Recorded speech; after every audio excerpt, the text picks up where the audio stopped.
Bismillahirrahmanirrahim.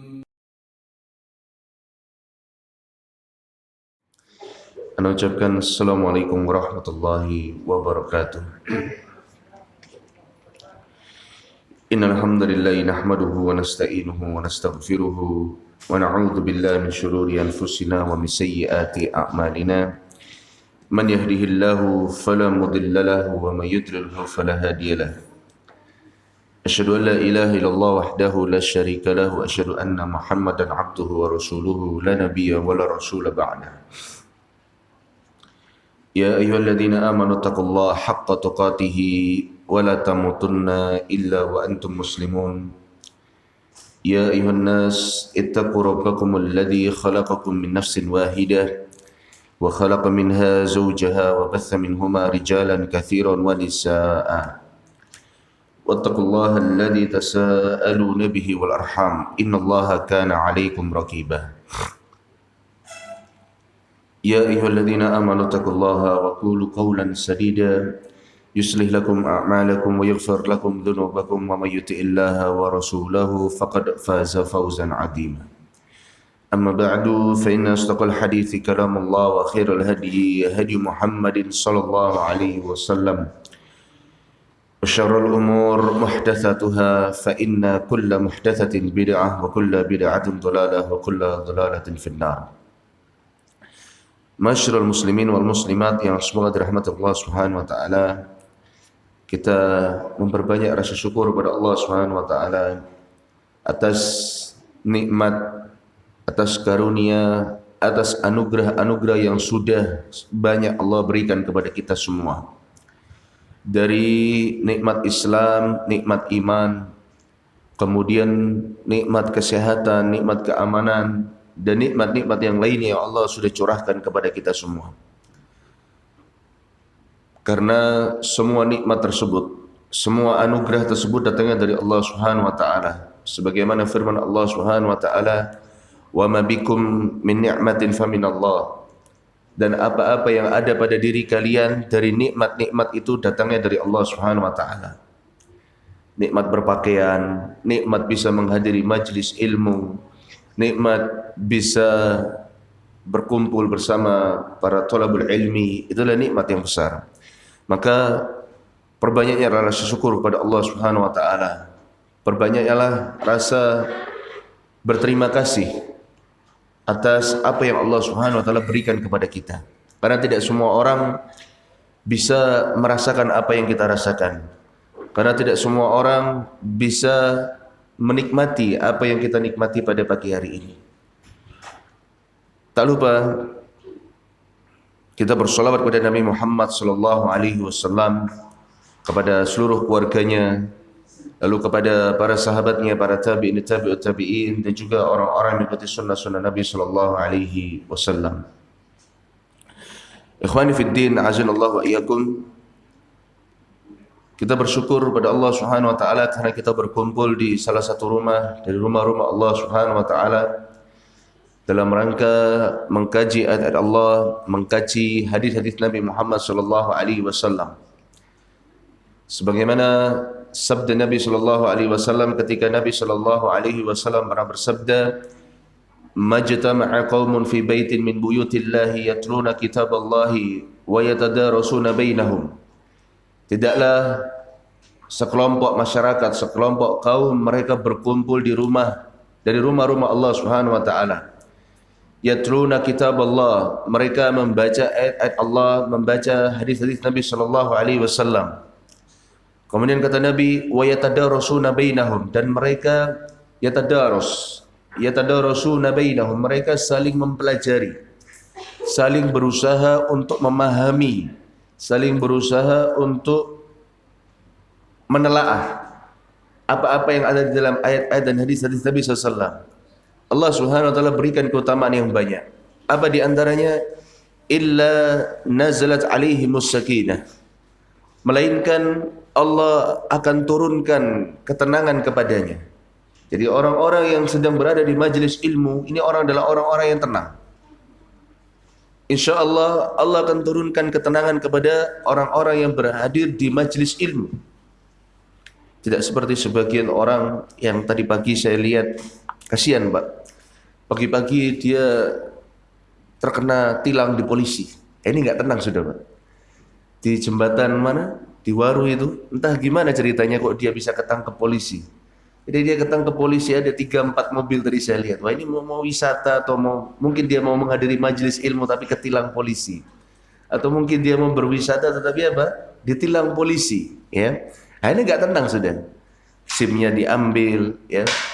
Atau mungkin dia ini harus membayar ke ke bank, salah satu bank, ya, untuk dia bisa mengambil SIM-nya, ya. Nah, ini nggak tenang. Berbeda dengan orang-orang di majelis ilmu.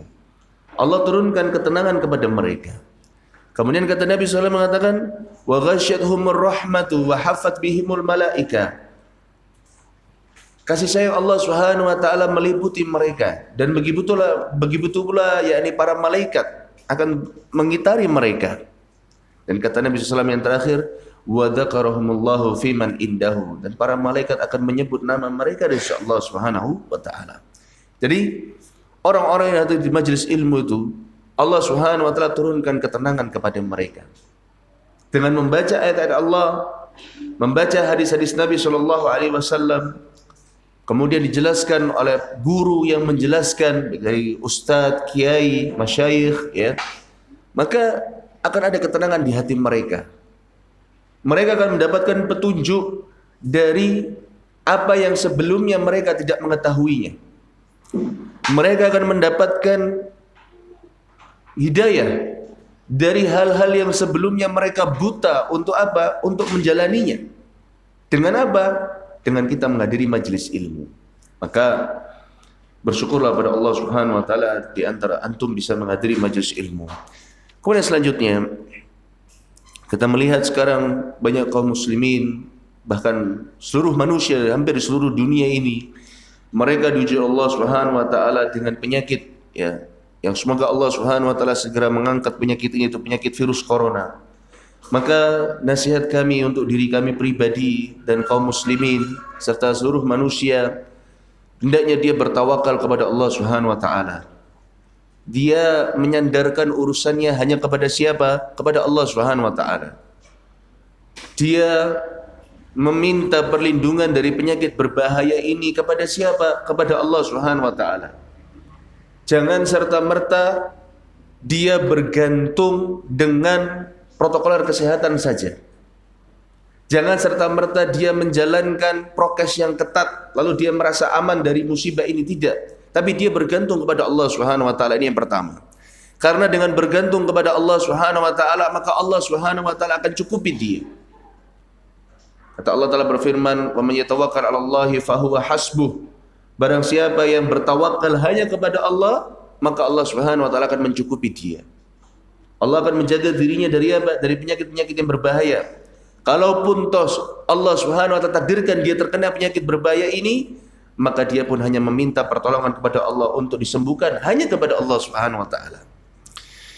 Kemudian sampai itu, selain kita bertawakal hanya kepada Allah Subhanahu wa taala, maka hendaknya kita berusaha untuk menjalankan protokol kesehatan semaksimal mungkin yang kita mampu. Dengan kita kalau keluar rumah menggunakan masker, dengan kita kalau seandainya sakit ya kita tidak ke masjid, ya. Apalagi kalau sudah ya. Sekarang tuh di masjid kalau ada orang batuk-batuk itu sudah pikirannya wah ini menyebarkan apa? Virus, ya. Ya memang betul, orang batuk itu membawa virus, ya. Ketika batuknya keluar itu, maka virusnya pun juga ikut apa? Keluar, dropletnya pun juga ikut keluar, ya. Orang bersin, ya, itu juga membawa virus, maka harus berhati-hati, ya. Tapi tetap yang pertama kita harus bertawakal kepada Allah Subhanahu wa taala. Baik.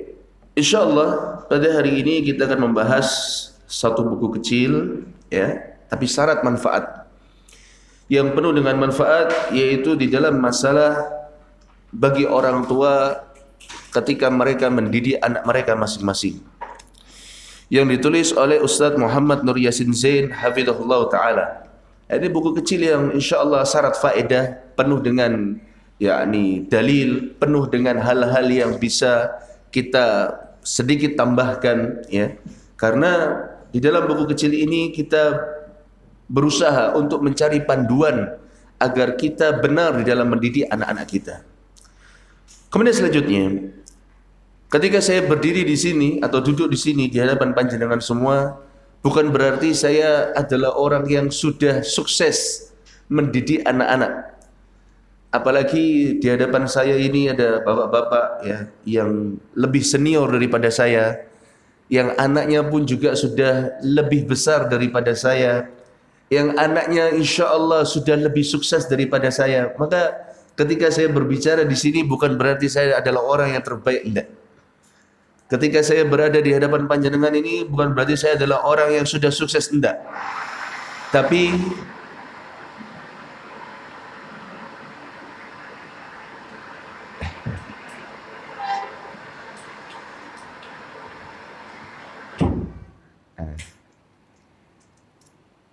sudah? Baik. Tapi kita berusaha untuk menjadi sama-sama yang terbaik, menutupi apa yang kurang dari pendidikan anak, menutupi apa yang salah atau memperbaiki apa yang salah dari pendidikan anak-anak kita. Dengan membaca buku ini, semoga Allah Subhanahu wa taala memberikan kita anak-anak yang saleh dan salihah. Dengan membaca buku ini, semoga Allah Subhanahu wa taala memberikan kita panduan di dalam mendidik anak-anak kita di masa sekarang dan sampai kita diwafatkan Allah Subhanahu wa taala.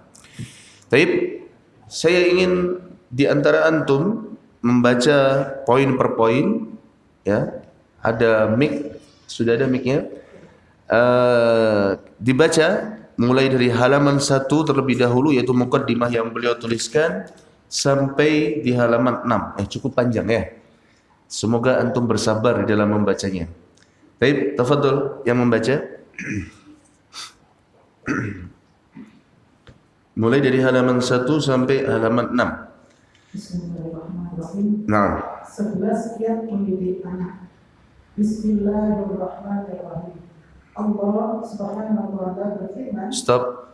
Sebelum itu kalau membaca dibiasakan begini. Kalau orang-orang Arab, penulis berkata rahimahullah, semoga Allah merahmatinya. Maka ini kalau orangnya masih hidup, maka apa? Penulis berkata semoga Allah menjaganya. Apa maksud saya, Pak? Jadi mendoakan. Ini yang menulis. Baik, barakallahu fiik.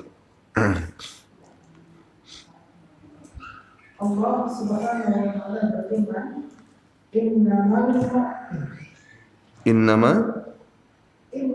amwalukum wa auladukum fitnah. Naam. Wallahu indahu ajrun 'azim. Sesungguhnya hartamu dan anak-anakmu hanyalah fitnah bagimu, dan di sisi Allah pahala yang besar. Naam. Quran surat At-Taghabun ayat 15. Disebutkan dalam tafsir Ibnu Katsir yang dimaksud fitnah adalah ujian dan cobaan agar untuk diketahui siapakah di antara kita yang mentaatinya atau bermaksiat kepadanya. Apakah anak yang sangat dicintai bahkan ditunggu kehadirannya sejak berumah tangga menjadikan orang tuanya sebagai hamba yang taat kepada Allah atau malah bermaksiat kepadanya? Kebutuhan yang harus dipenuhinya tentu membutuhkan anggaran keuangan. Apakah menghantarkannya untuk mengambil jalan pintas seperti korupsi atau bersabar mencari yang halal? Hobi dan keinginan-keinginannya yang menuntut perhatian khusus dari orang tuanya, apakah menjadikannya lalai beribadah? Apakah keberadaannya sebagai amanah bisa disikapi dengan semestinya? Bisakah menyikapi perkembangan fasenya? Sanggupkah memenuhi kebutuhannya sebagai makhluk yang paling mulia? Sanggupkah memenuhi kebutuhan spiritualnya? Cukup. Barakallahu fiik. Jazakumullah khairan. Baik. Allah Subhanahu wa taala memang mentakdirkan setiap dari orang tua yang menikah, setiap dari ikhwan dan akhwat yang menikah itu Allah mentakdirkan bahwasanya Allah, yakni manusia itu mencintai anak-anak mereka. Ketika mereka belum lahir pun mereka pun juga apa? Sudah ditunggu-tunggu kehadirannya oleh siapa? Oleh kedua keluarga besar. ketika seorang suami, seorang ikhwan dan seorang akhwat, seorang lelaki dan seorang perempuan menikah, maka setelah mereka menikah, yang ditunggu ialah apa? Kehadiran buah hati. Ya. Apalagi kalau mohon maaf ada orang-orang yang sibuk dengan berkarir, biasanya mereka memiliki program, memiliki buah hatinya mungkin ditunda beberapa tahun. Sampai apa? Sampai karir-karir mereka semuanya sudah apa? Sudah tergapai. Ya. Sampai terkadang, mohon maaf, ada sebagian ikhwan atau akhwat yang mungkin ada sepasang suami istri yang mereka sudah lama menikah. Sering kalau ketemu mesti ditanya apa? Mana anakmu? Ya kan? Mana yakni keturunanmu? Kok nggak pernah kelihatan? Padahal dia pun sudah berusaha untuk apa? Untuk memiliki apa? Anak. Ya. Ini Allah memang Subhanahu wa taala telah mentakdirkan bahwasanya manusia, ikhwan dan akhwat yang mereka menikah pasti akan apa? Menunggu kehadiran buah hati. Maka dari itu, ma'asyiral muslimin wal muslimat rahimani wa rahimakumullah, kehadiran sang buah hati itu merupakan nikmat yang ditunggu-tunggu oleh setiap insan.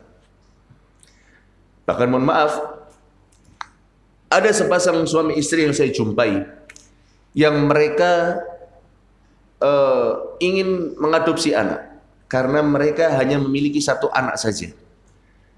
Ketika mereka mengadopsi anak dari keluarga yang lain, ya ini bukan anak kandungnya ya, karena si wanita ini yang saya dengar rahimnya sudah diangkat sehingga dia tidak bisa hamil lagi. Ketika dia mengadopsi anak, saking cintanya si ibu ini sama anak, ya, saking cintanya si ibu ini sama anak. Saya pernah mendapatkan curhatan dari suaminya, dia mengatakan bahwasanya apa? Istri saya tidak mengizinkan anaknya bertemu dengan apa? Ibunya yang aslinya. Sampai segitunya loh, Pak. Ini bukan anak kandung. Ya. Tapi si wanita ini memang ingin memiliki apa? Anak yang selanjutnya karena nggak bisa hamil lagi sudah lama, ya. Sampai si suami ini mengatakan sama saya, istri saya ini tidak pengen apa? Anak adopsinya, anak angkat ini yaitu apa? Bertemu dengan ibunya. Jadi kalau ibunya mau ketemu itu apa? Dipersulit. Oh sedang kesinilah, sedang kesitulah, ya. Oh sedang berada di sini, oh sedang berada di rumah, ada aja alasannya. Ini bayangkan, yang bukan anak sesungguhnya saja dia sangat mencintai, apalagi seorang ikhwan dan akhwat yang istrinya sedang hamil, maka Allah Subhanahu wa taala menjadikan fitrah bagi mereka untuk apa? Mencintai anak-anak yang akan dilahirkan atau anak-anak yang sudah terlahir. Bayangkan ketika istrinya ngidam, panjenengan yang sudah punya 2-3 anak, maka akan mengetahui istri ngidam pengen ini dibelikan, pengen itu apa dituruti. Anaknya, padahal yang pengen bukan anaknya, yang pengen siapa? Ibunya, ya kan? Anaknya atau ibunya pengen kesana dituruti, ibunya pengen makan ini dituruti, semua dituruti. Demi apa? Demi menyenangkan si ibu dan demi menyenangkan apa? Sang buah hati. Maka dari itu Allah Subhanahu wa taala berfirman di dalam surat Al-Kahfi. Di situ tidak disebutkan ya, saya tambahkan makanya. Di dalam surat Al-Kahfi ayat yang ke-46. Kata Allah taala berfirman, "Al-malu wal banuna zinatul hayatid dunya." Sesungguhnya harta, ya, wal banun dan juga apa? Anak-anak, zinatul hayatid dunya, itu merupakan perhiasan dari kehidupan apa? Dunia. Sesungguhnya harta-harta yang mereka kumpulkan dan juga anak-anak yang mereka miliki, ya, kata Allah Subhanahu wa taala, itu merupakan perhiasan dunia. Asy-Syaikh Abdurrahman bin Nasir As-Sa'di rahimahullah pernah mengatakan dalam tafsirnya dalam kitab Taisirul Karimir Rahman, beliau mengatakan manusia itu memang bertabiat mencintai apa? Mencintai istri dan anak-anak, begitu pula jangan mencintai apa? Harta-harta mereka. Nah, penulis Istinrah Hafizahullah mengatakan anak itu ya nikmat. Tapi kata para ulama, nikmat itu terbagi menjadi 2. Ini yang harus kita ketahui. Anak itu merupakan anugerah, ya. Tapi anugerah itu terbagi menjadi 2 kata para ulama.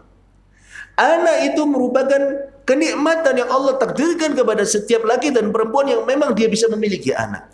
Tetapi kenikmatan itu kata para ulama ada 2. Syekh Salim bin Id Al-Hilali rahimahullah pernah mengatakan, nikmat atau anugerah atau kenikmatan itu terbagi menjadi dua. Apa itu? Yang pertama yaitu nikmat mutlak atau nikmatun mutlaqah. Nikmat yang sifatnya ini memang mutlak, abadi. Apa contohnya, Pak? Nikmat yang memang sifatnya mutlak. Apa contohnya, Pak? Hah? Nikmat yang sifatnya mutlak apa? Enggak tahu. Islam dan sunnah. Orang kalau sudah hidup di atas Islam, hidup di atas bimbingan sunnah Nabi SAW, itu adalah nikmat yang apa? Abadi. Karena hidup di atas Islam dan sunnah mengantarkan mereka ke dalam apa? Surganya Allah Subhanahu wa Ta'ala.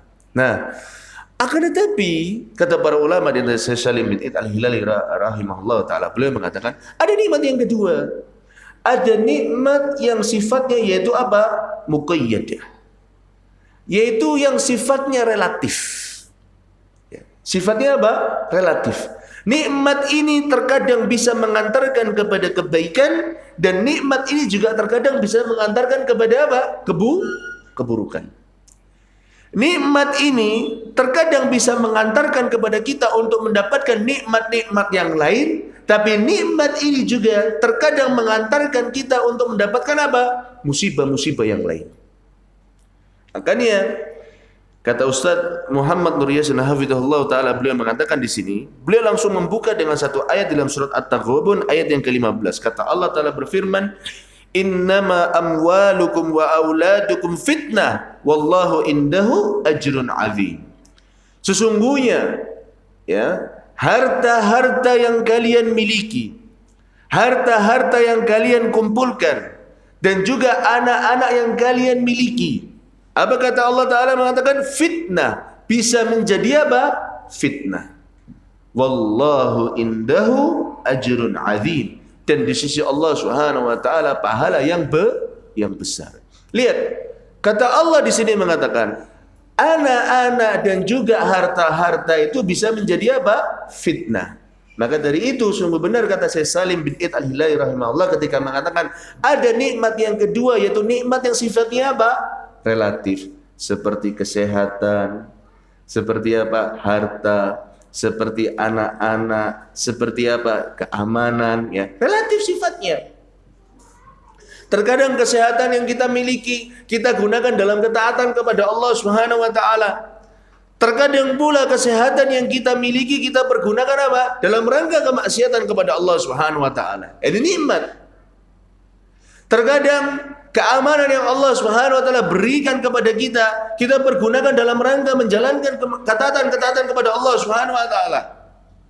Misalnya kemarin ketika kasus corona melandai, ya, kasus corona apa? Sedang melandai, sedang turun. Kita semangat untuk apa? Menghadiri thalabul ilmi.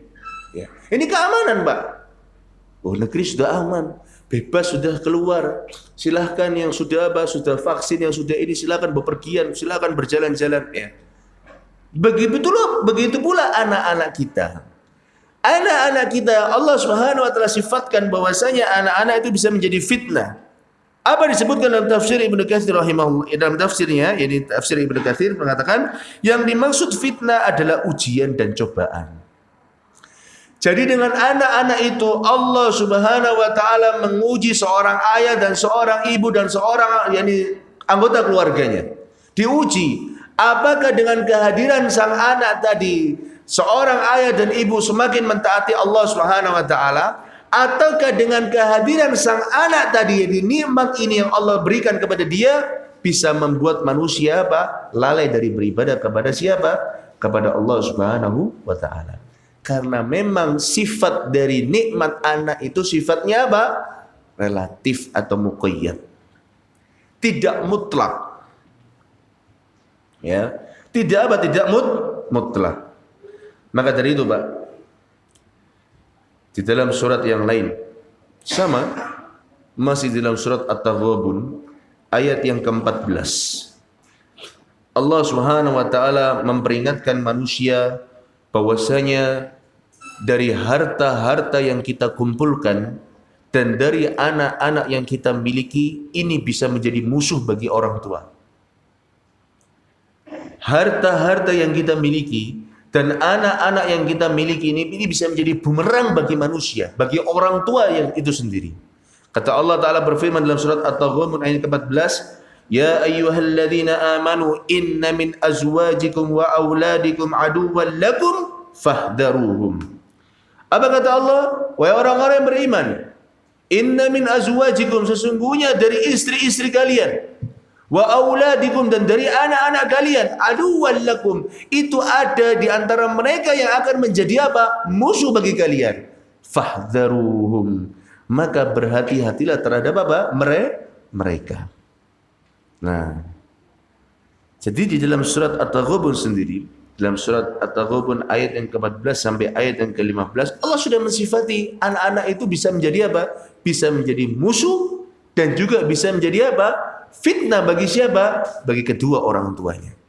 Fitnah di sini maknanya apa? Ialah ujian. Apakah orang tuanya itu menjadi orang tua yang semakin taat kepada Allah, ataukah menjadi orang tua yang semakin memaksiati siapa? Allah Subhanahu wa ta'ala. Nah, Anda bisa lihat di halaman yang kedua. Masya Allah, langsung beliau memberikan faedah yang besar atau contoh. Beliau mengatakan, apakah anak yang sangat dicintai bahkan ditunggu kehadirannya sejak berumah tangga menjadikan orang tuanya sebagai hamba yang taat kepada Allah atau malah bermaksiat kepadanya? Kebutuhan yang harus dipenuhi tentu membutuhkan keanggaran keuangan apabila menghantarkannya untuk mengambil jalan pintas seperti korupsi atau bersabar mencari yang halal. Hobi dan keinginan-keinginan yang menuntut perhatian khusus dari orang tua apakah menjadikannya lalai beribadah? Subhanallah. Pak, anak-anak kita itu kebutuhannya semakin hari semakin besar apa semakin kecil, Pak? Oh, semakin besar. Mulai dari bayi, kemudian balita, kemudian apa? TK, kemudian apa? SD, SMP, SMA, kuliah, itu semakin hari semakin apa? Semakin besar. Ya. Pertanyaannya, dengan kehadiran anak ini, apakah kita menjadi orang yang semakin taat atau semakin bermaksiat? Banyak dari orang tua, mohon maaf, sekali lagi mohon maaf, yang dia ingin menuruti hobinya sang anak, yang dia ingin menuruti kebutuhan sang anak dalam menyalurkan hobinya. Ada di antara mereka yang sampai na'udzubillah melalaikan sholat. Misalnya, anaknya hobi berenang. Anaknya hobi apa? Berenang. Dan anaknya memang jago berenang. Tapi ada jam di antara jam berenang, yaitu apa? Harus melewati sholat duhur dan sholat apa? Sholat asar. Orang tuanya langsung mengatakan, nggak apa-apa, nanti aja sholatnya langsung jam 5 di jamak sekalian. Duhur sama apa? Asar. Konsen latihan renang dulu. Apalagi ini mau masuk PON. Apalagi ini mau masuk apa? ASEAN. Wah, dilupakan sholatnya. Ini orang tua diuji, Pak. Terus lagi, ketika anaknya memang hobi berenang, apakah pakaian yang dipakaikan oleh anaknya, ya, atau yang dipakaikan kepada anaknya adalah pakaian-pakaian yang menutup auratnya? Kalau sebagian orang tua, kalau anaknya sudah berenang, bagaimana pakaiannya? Wah, langsung di atas apa? Di atas lutut. Ya. Kemudian tidak peduli lagi yang namanya apa? Aurat. Ya, ini pusernya ini apa? Kelihatan. Ya. Tidak memperhatikan lagi, oh ini tempat berenangnya ini campur baur lagi dengan perempuan ataukah terpisah. Sudah nggak peduli lagi. Ya. Wah, anak saya jago, Ustaz. Di sekolah dia juara, dia harus menang di PON misalnya. Dia harus menang di apa? Di Asian Games misalnya. Harus sampai di Asian Games. Akhirnya karena ingin menyalurkan hobi, apa yang terjadi? Orang tua malah bermaksiat kepada siapa? Kepada Allah Subhanahu wa taala. Hati-hati. Begitu pula dengan kebutuhan sang anak. Ya, dengan kebutuhan apa sang anak?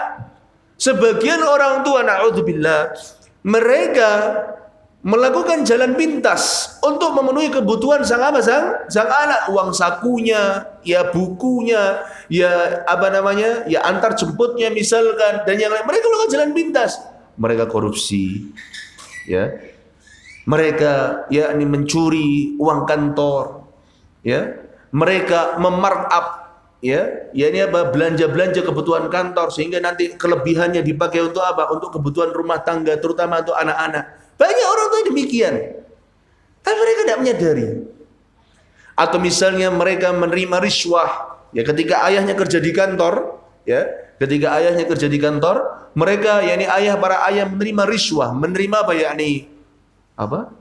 Sogokan, suap dari apa? Dari orang-orang untuk memuluskan proyeknya, ya. Kebutuhan anak semakin besar, Pak. Untuk memuluskan ini, untuk memenuhi kebutuhan ini, alah nggak apa-apa nerima suap.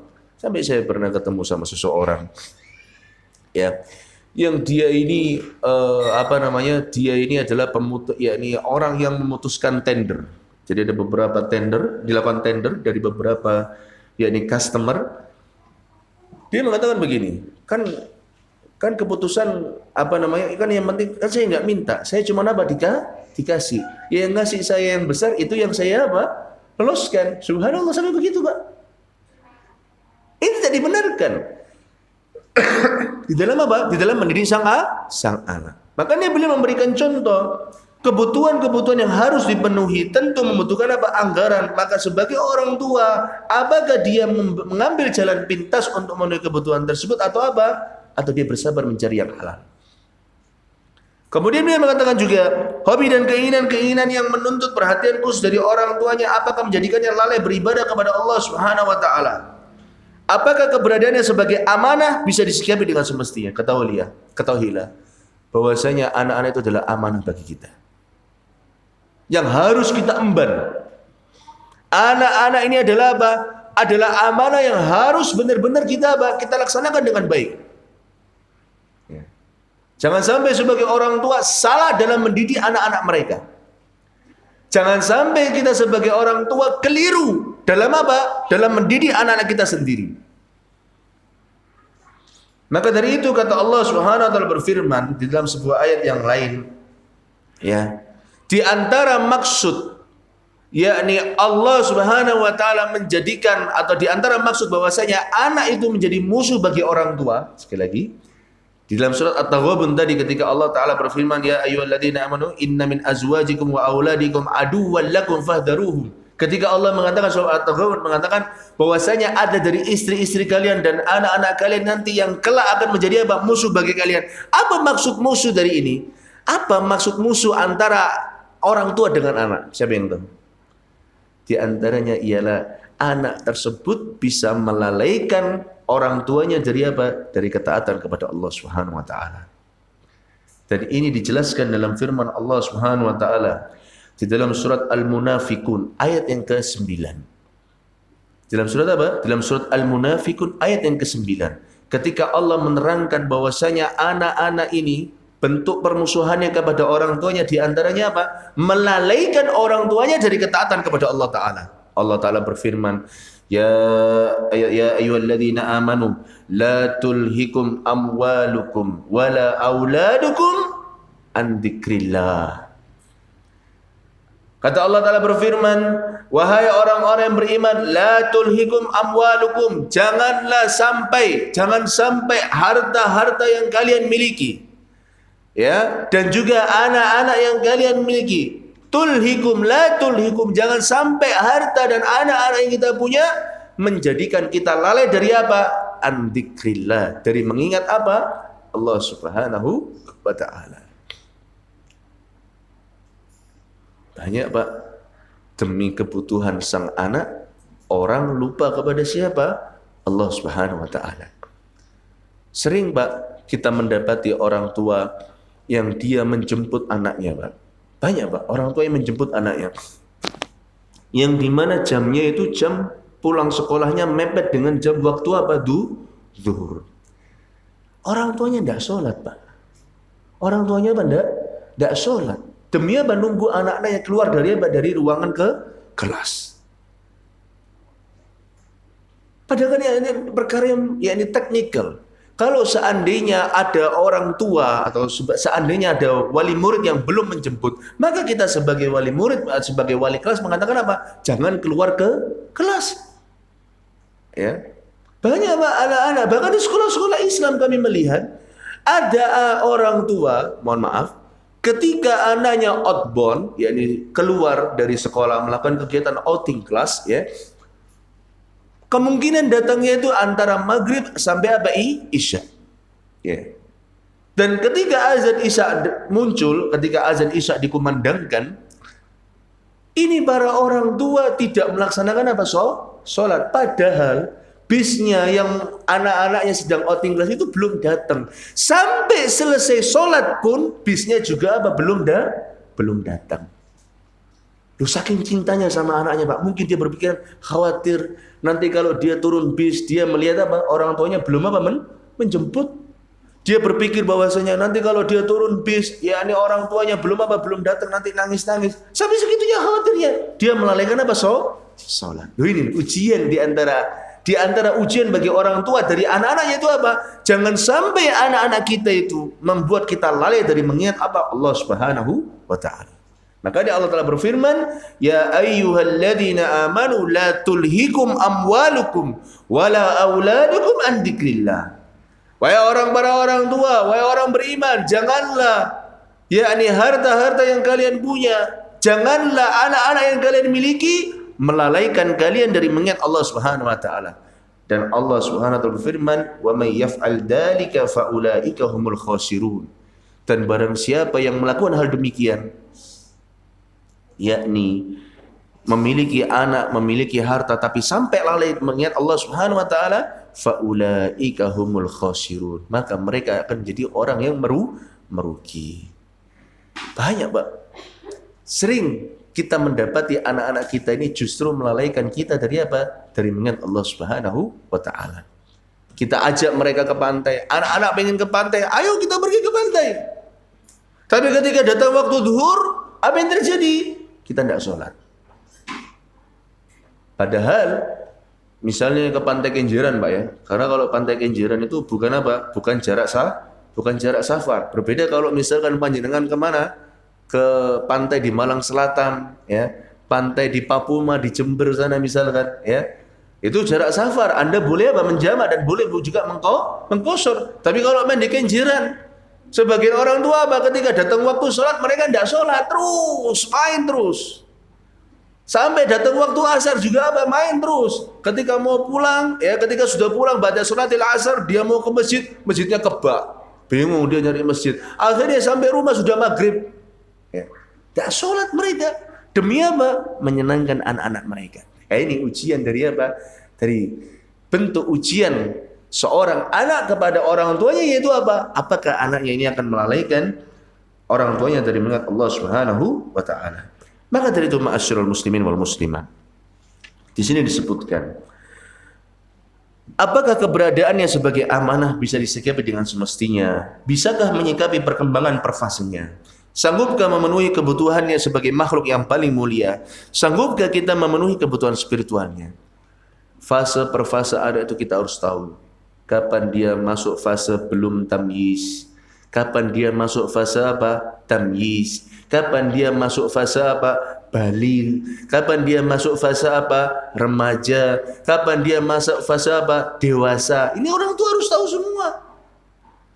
Ketika belum tamyiz, apa yang harus dilakukan? Ketika sudah tamyiz, orang tua harus bagaimana? Ketika sudah baligh, banyak orang tua Pak lalai. Ketika anaknya sudah baligh, dia Pak lalai. Dia yang pertama, orang tuanya lalai untuk apa Pak? Lalai untuk apa biasanya? Apa Pak? Di antara lalainya orang tua ketika anak sudah balik. Lalai untuk mengingatkan anak agar dia mandi wajib. Seorang lelaki dia mimpi basah, ya. Sudah kelihatan kalau sudah balik itu biasanya apa tanda-tandanya? Suaranya sudah berbeda. Kalau tanda-tanda anak sudah balik biasanya pada umumnya suaranya sudah apa berbeda. Dan yang paling jelas memang kalau seorang laki-laki dia mimpi apa? Mimpi basah. Kemudian biasanya mungkin keluar jakunnya di mana di lehernya. Dia lupa untuk mengingatkan anaknya untuk apa? Agar dia mandi wajib. Begitu pula seorang orang tua kepada anaknya yang perempuan.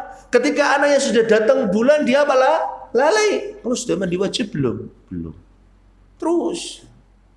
Kemudian lupa untuk memisahkan mereka antara mereka dengan orang tuanya, memisahkan tempat tidur mereka, yakni seorang laki-laki dan perempuan ketika mereka sudah semakin besar harus dipisah.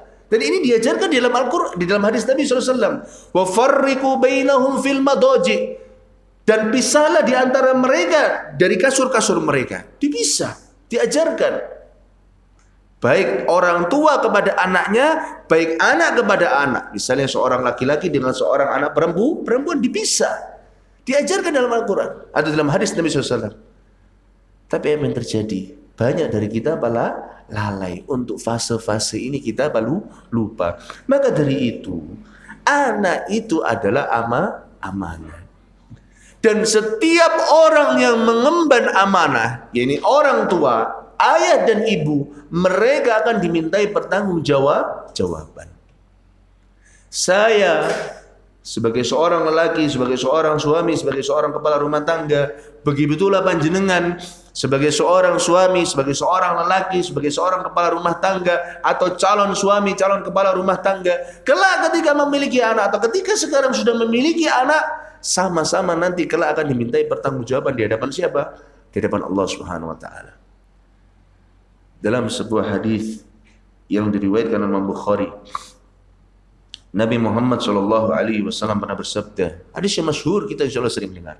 Kata Nabi sallallahu alaihi wasallam bersabda, kullukum ra'in wa kullukum mas'ulun an ra'iyatihi.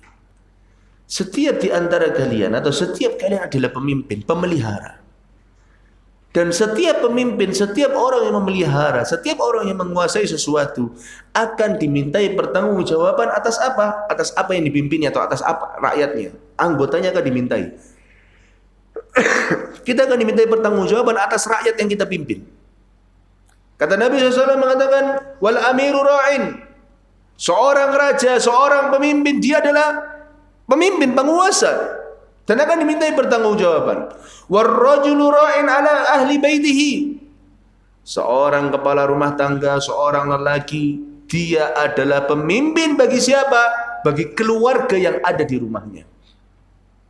Kita Pak, laki-laki ini yang ada di depan saya pula, kita ini adalah seorang pemimpin yang akan dimintai pertanggungjawaban atas apa? Atas keluarga yang kita pimpin. Istri dan juga apa? Anak-anak kita. Kemudian kata Nabi SAW bersabda, wal mar'atu ra'iyatun ala baiti zawjiha wa waladihi. Seorang wanita, seorang istri, ra'iyatun, dia adalah pemimpin ala baiti zawjiha, di rumah suaminya. Ketika suaminya keluar, siapa yang berkuasa? Istrinya. Ketika suaminya sedang bekerja mencari nafkah, yang menguasai rumah itu siapa? Yang mengatur rumah itu siapa? Istrinya. Siapa yang dia boleh masukkan, itu harus meminta izin sama suami. Dia ingin keluar, ya, anak-anaknya ingin bermain, dia harus minta izin kepada siapa? Kepada ibunya. Ya. Kemudian kata Nabi, dan dia akan dimintai pertanggungjawaban atas apa yang ditanggungjawab dipimpinnya. Dan kata Nabi SAW bersabda, fakullukum ra'in wa kullukum mas'ulun an ra'iyatihi. Maka setiap kalian adalah pemelihara, penguasa, pemimpin. Dan setiap pemimpin akan dimintai pertanggungjawaban. Dalam hadis yang lain, di dalam riwayat Al-Imam Ibn Hibban rahimahullah ta'ala, Nabi SAW pernah bersabda, inna allaha sa'ilun kulla ra'in amma star'ah. Kata Nabi SAW bersabda, sesungguhnya Allah Subhanahu wa taala sa'ilun, akan bertanya, akan menanyai kulla ra'in, setiap pemimpin, setiap penguasa, amma star'a, terhadap apa-apa yang dia pimpin. Berarti Pak, nanti kalau kita diwafatkan oleh Allah Subhanahu wa taala, kita ini laki-laki akan ditanya. Sama siapa? Sama Allah Subhanahu wa taala. Allah kan betul-betul bertanya sama kita. Bagaimana kamu memimpin? Bagaimana kamu mendidik istrimu? Bagaimana kamu mendidik apa? Anak-anakmu? Bagaimana kamu membina rumah tanggamu?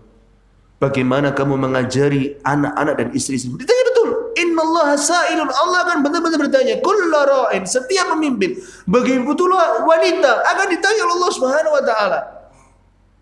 Para wanita ditanya ketika suaminya kerja, dia ngapain aja di rumah? Apakah dia hanya belanja online? Ya. Oh, para wanita sekarang itu Pak, fitnahnya apa? Belanja online. Apalagi kalau gratis apa? Gratis ongkir. Wah, seneng. Ayo, ibu-ibu ini harus ngaku, ini sebagian dari mereka. Uang suaminya, ya mungkin lebih ya, langsung dia pakai untuk apa? Untuk yakni belanja online. Oh, mumpung gratis ongkir. Alasannya apa? Ini lagi gratis ongkir ini. Murah kok. Bahasanya apa? Murah kok. Mesti bilang gitu. Murah kok. Nggak ada ongkirnya. Ya kan? Mesti bahasanya begitu para wanita itu. Ya. Na'udzubillah. Kemudian kata Nabi SAW mengatakan, ahafidhu dzalika am dayya'a? Apakah setiap pemimpin yang akan ditanya Allah Subhanahu wa taala itu menjaga amanah tersebut am dayya'a? Ataukah dia menyia-nyiakan? Hatta yas'ala ar-rajula an ahli baitihi, sampai-sampai Allah Subhanahu wa taala akan bertanya kepada seorang laki-laki an ahli baitihi, tentang anggota keluarganya.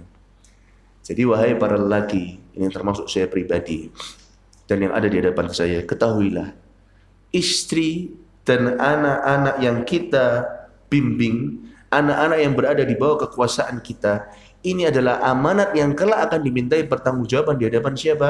Di hadapan Allah Subhanahu wa taala. Maka sudah seharusnya seorang suami dia belajar. Panjenengan kalau tidak pernah ke majelis ilmu, bagaimana panjenengan bisa mengajarkan istri dan anak-anak panjenengan? Panjenengan kalau menghadiri majelis ilmu, catat apa yang berfaedah, catat. Kemudian apa? Sampaikan kepada istri. Oh bu, tadi saya di pengajian mendapatkan faedah bahwa ya saya seorang istri itu tidak boleh begini, tapi seorang istri boleh begini. Oh bu, tadi saya mendapatkan pengajian bahwa saya seorang anak itu harusnya begini kepada orang tuanya, tidak boleh begini kepada orang tuanya. Ini faedah yang besar. Disampaikan kepada siapa? Istri dan anak-anak. Ya. Nah, oleh sebab itu, karena ini adalah amanah yang besar, maka kita akan mendapatkan faedah yang besar pula kalau kita mengemban amanah tadi. Baik, dilanjutkan membacanya halaman 3. Siapa? Ketahuilah, ketika amanah ini diemban dengan sukses, maka banyak pihak yang diuntungkan. Pertama, orang tuanya. Selain akan mendapatkan pahala atas pengembangan amanah, orang tua juga akan memiliki aset yang sangat berharga. Di saat semua yang dimilikinya tidak ada yang bisa dibawa ke alam barzah, sehingga terputus semua pahala, maka anak solehlah di samping ilmu yang bermanfaat dan sodaqah jariah yang terus mengalir pahala yang terputus. Yang kedua, anak itu sendiri. Dengan dijalankannya amanah sebaik-baiknya, dia akan tumbuh menjadi anak yang taat beragama. Yang ketiga, umat. Ketika kondisi rumah tangga yang tidak lain terdiri dari orang tua dan anak, agamis atau religius, maka akan berpengaruh kepada masyarakat sekitar yang selanjutnya dampak positifnya akan membentuk umat yang kuat, yang pada akhirnya menciptakan kondisi negara yang bertakwa dan menganut yang mengundang keberkahan dari Allah Subhanahu wa taala. Cukup, barakallahu fi. Nah, karena anak-anak kita ini adalah amanah yang harus kita emban, yang harus kita jaga, yang harus kita bina, yang harus kita rawat. Ketika ketika orang tua dia berhasil mengemban amanah tadi, ketika orang tua berhasil membina amanah tadi, maka ada 3 golongan yang akan mendapatkan keuntungan dari mengemban amanah anak. Kalau orang tua dia sukses dalam mengemban amanah ini, yakni amanah pendidikan anak, maka ada 3 kelompok yang akan mendapatkan manfaat, yang akan mendapatkan buah, yang akan mendapatkan hasil dari pendidikan anak yang benar. Siapa di sini yang disebutkan oleh Ustaz Muhammad Nur Yasin Hafizahullah? Kelompok yang pertama ialah orang tua itu sendiri. Ketika seorang orang tua dia berhasil mendidik anak-anaknya, berhasil membina istri dan anak-anaknya, maka yang paling yang mendapatkan faedah yang terbesar siapa? Yang pertama orang tuanya. Apa di antaranya? Yang pertama, selain akan mendapatkan pahala atas mengemban amanah. Apa dalil bahwasanya kita akan mendapatkan pahala kalau kita mengemban amanah kita? Siapa yang tahu? Siapa yang tahu? Apa dalil bahwasanya kita harus menunaikan amanah? Ibu-ibu ada yang tahu? Bapak-bapak? Apa dalil bahwasanya kita harus mengemban amanah dan harus menunaikan amanah? Kata Allah Subhanahu wa taala berfirman di dalam surat An-Nisa ayat yang ke-58. Ini kan disebutkan selain akan mendapatkan pahala atas pengembanan amanah. Apa dalilnya mendapatkan pahala dari mengemban amanah? Allah Ta'ala berfirman, Innallaha ya'murukum an tu'addu al-amanati ila ahliha. Sesungguhnya dalam surat An-Nisa ayat ke-58, sesungguhnya Allah memerintahkan kalian an tu'addu al-amanati, untuk menunaikan amanat-amanat, untuk menyelesaikan amanah-amanah, untuk mengemban amanah-amanah ila ahliya, kepada pemiliknya masing-masing. Kalau Allah memerintahkan dan kita berhasil menjalankan perintah tersebut, kita dapat pahala tidak? Dapat pahala. Jadi orang tua yang dia berhasil mengemban amanah pendidikan anak, yang dia sukses dalam mendidik anak mereka, yang pertama dia akan mendapatkan apa? Pahala dari apa? Mengemban amanah itu sendiri. Jadi Pak, selain kita mendapatkan anak-anak yang solih dan solihah, yang pertama itu kita akan mendapatkan apa? Pahala dari mendidik apa? Anak kita. Kita mengajari dia membaca Al-Quran, mulai dari mengenalkan huruf-huruf hijaiyah, kemudian mulai menyambung apa? Huruf-huruf hijaiyah. Kemudian mereka mulai membaca panjang pendek dari huruf-huruf apa? Hijaiyah. Kan belajar Al-Quran begitu. Dari mengenal huruf, lalu menyambung huruf, lalu apa? Panjang pendek. Kemudian baru apa? Mulai dimasukkan apa? Tasydid. Setelah tasydid baru dimasukkan apa? Beberapa hukum-hukum tajwid. Di antaranya idhar terlebih dahulu, idgham. Ketika kita berhasil dalam diri anak dalam hal ini, kita dapat pahala, Pak. Pahala apa? Mengemban amanah yang pertama. Kemudian masalah lain, misalkan dalam masalah pendidikan dunia, matematikanya dia berhasil, ya. Kemudian bahasa Indonesianya dia berhasil, akhlak dia berhasil, ya. Kemudian pelajaran-pelajaran yang dia berhasil. Kita mendapatkan amanah, mendapatkan pahala dari apa? Amanah yang kita emban. Makanya kata Allah Ta'ala berfirman, sebagai seorang muslim, ya, sebagai seorang yang hidup di atas muka bumi ini, dia berusaha untuk menunaikan amanah, menyelesaikan amanah-amanah yang dibebankan kepada dirinya. Di antaranya apa? Anak-anak kita. Kata Allah Ta'ala berfirman, Innallaha ya'murukum an tu'addu al-amanati ila ahliha. Sesungguhnya Allah Subhanahu wa Ta'ala memerintahkan kepada kalian agar kalian menyelesaikan, menunaikan amanah-amanah kepada pemiliknya masing-masing.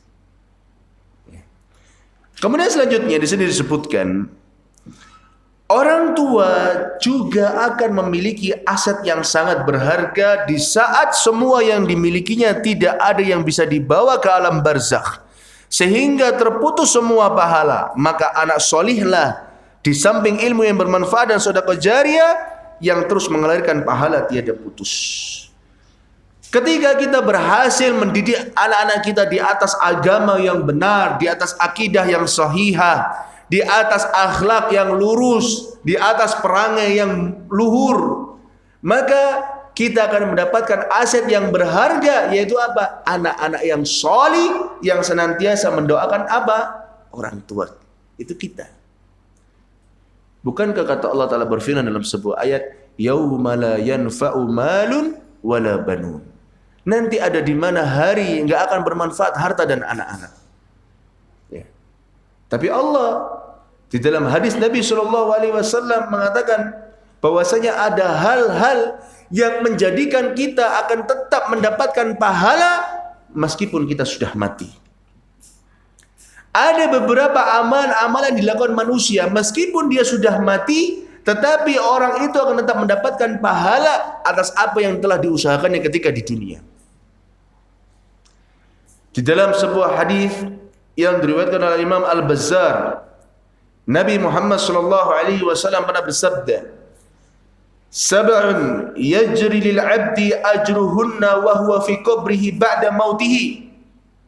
Nabi Muhammad SAW pernah bersabda, Sab'un, ada 7 hal, ada 7 sesuatu yajri lil abdi ajruhunna yang akan mengalir pahalanya kepada seorang hamba wa huwa fi qabrihi ba'da mautihi, dan dia berada di kuburannya setelah dia diwafatkan Allah Subhanahu wa taala. Bayangkan, ada 7 hal yang tetap mengalirkan pahala kepada kita meskipun kita sudah mati.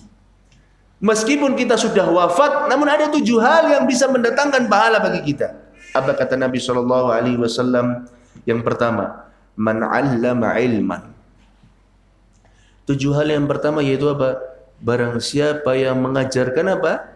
Ilmu. Ya, ilmu. Tentunya ilmu-ilmu, terutama ilmu apa? Ilmu agama. Kemudian ilmu-ilmu dunia yang disitu sifatnya apa? Mubah. Contoh, ada anak dahulunya tidak bisa matematika, kita ajari dia pintar matematika sampai dia akhirnya menjadi seorang arsitek. Ketika dia menjadi seorang arsitek, dia menjadikan pekerjaannya itu untuk apa? Memenuhi kebutuhan rumah tangganya. Kita kan akan ada pahala, Pak. Dan terlebih daripada itu ialah Pak, mengajarkan ilmu agama. Terutama kepada siapa? Anak-anak kita sendiri, Pak. Ketika diajari anak kita, nak, suaranya tidak boleh gitu sama orang tua. Sama orang tua itu suaranya harus apa? Merendah. Sama orang tua itu suaranya harus apa? Harus turun, tidak boleh meninggi. Lalu anaknya mengamalkan amalan tersebut sampai kita diwafatkan Allah sama Allah Subhanahu wa taala. Ketika dia bertemu dengan orang lain suaranya merendah. Bahkan mungkin ketika anak kita bertemu dengan orang lain kemudian dicaci maki di hadapan orang lain, suaranya tetap apa? Merendah karena dia mendengarkan nasihat kita. Kita mengajarkan satu ilmu, diamalkan sama anak kita akan mendapatkan pahala. Terus. Nah, misalkan ketika sholat, ya, yang benar sholatnya sebagaimana Nabi SAW bersabda, "Shallu kama ra'aitumuni usolli," wahai anakku, wahai manusia. Ini kata Nabi SAW. Nabi bersabda, "Sholatlah kalian sebagaimana melihat aku sholat." Lah kamu kalau sholatnya cepat begitu, nggak diterima sholatnya. Kata Nabi SAW, ada orang yang 60 tahun sholat tetapi apa? Tidak diterima sholatnya. Apa kata Nabi SAW bersabda? Nah, orang itu rukuknya sempurna tetapi apa? Sujudnya tidak sempurna. Atau sujudnya sempurna tetapi apa? Rukuknya tidak sempurna. Intinya apa? Dia nggak tumakninah. Kamu kalau cepat-cepatan begitu, nggak diterima sholatmu. Kamu sudah capek, nggak dapat pahala, nggak diterima apa? Sholatnya. Ketika mendengarkan nasihat ini dia cerna, ya, terus kita gembleng dia dengan nasihat-nasihat seperti ini, nasihat-nasihat yang lainnya, dan dia mengamalkan atas ilmu yang kita amalkan atau atas ilmu yang kita ajarkan kepada mereka, maka di situ kita akan mendapatkan apa? Pahala. Ini yang pertama. 7 hal di antara yang mengalirkan pahala. Yang pertama apa? Barang siapa yang mengajarkan apa? Ilmu. Kemudian yang kedua, au ajra nahron. Yang kedua yaitu orang yang mengalirkan nahron, yakni sungai, mengalirkan apa? Air. Ya, itu pahalanya besar sekali, Pak. Panjenengan ada sungai, tapi nggak bisa mengalir apa? Nggak bisa mengalir apa namanya? Yakni air dari sungai tersebut sampai ke rumah-rumah karena mereka nggak punya pompa. Panjenengan orang kaya, Pak. Fulusnya banyak, duitnya banyak. Lalu panjenengan apa? Bangun untuk setiap rumah satu pompa. Diambil dari apa? Dari pipa yang besar. Dialirkan ke rumah-rumah. Loh, ini pahalanya besar. Sampai dimanfaatkan untuk mandi, dimanfaatkan untuk godok, dimanfaatkan untuk apa? Menyirami tanaman, dimanfaatkan untuk apa? Memberi makan hewan ternak atau memberi minum hewan ternak. Ini besar pahalanya, Pak. Mengalirkan apa? Air sungai. Makanya Masya Allah kalau kita lihat, kalau di kota-kota mungkin tidak ada, Pak, ya. Kalau kita lihat masih di desa-desa, ya, kita melihat ada satu sungai yang di situ apa? Misalnya satu tempat sumber air, di situ banyak apa? Banyak pipanya, Pak. Ya semoga itu ada yang membangunkan, ya. Semoga itu ada yang membangunkan. Dalam artian ini pipa satu dialirkan ke rumah-rumah warga. Ini besar pahalanya, Pak. Yaitu yang kedua, Pak, mengalirkan air sungai. Yang ketiga yaitu hafara bi'ran. Au hafara bi'ran, kata Nabi sallallahu alaihi wasallam bersabda. Yang ketiga yaitu menggali apa? Sumur.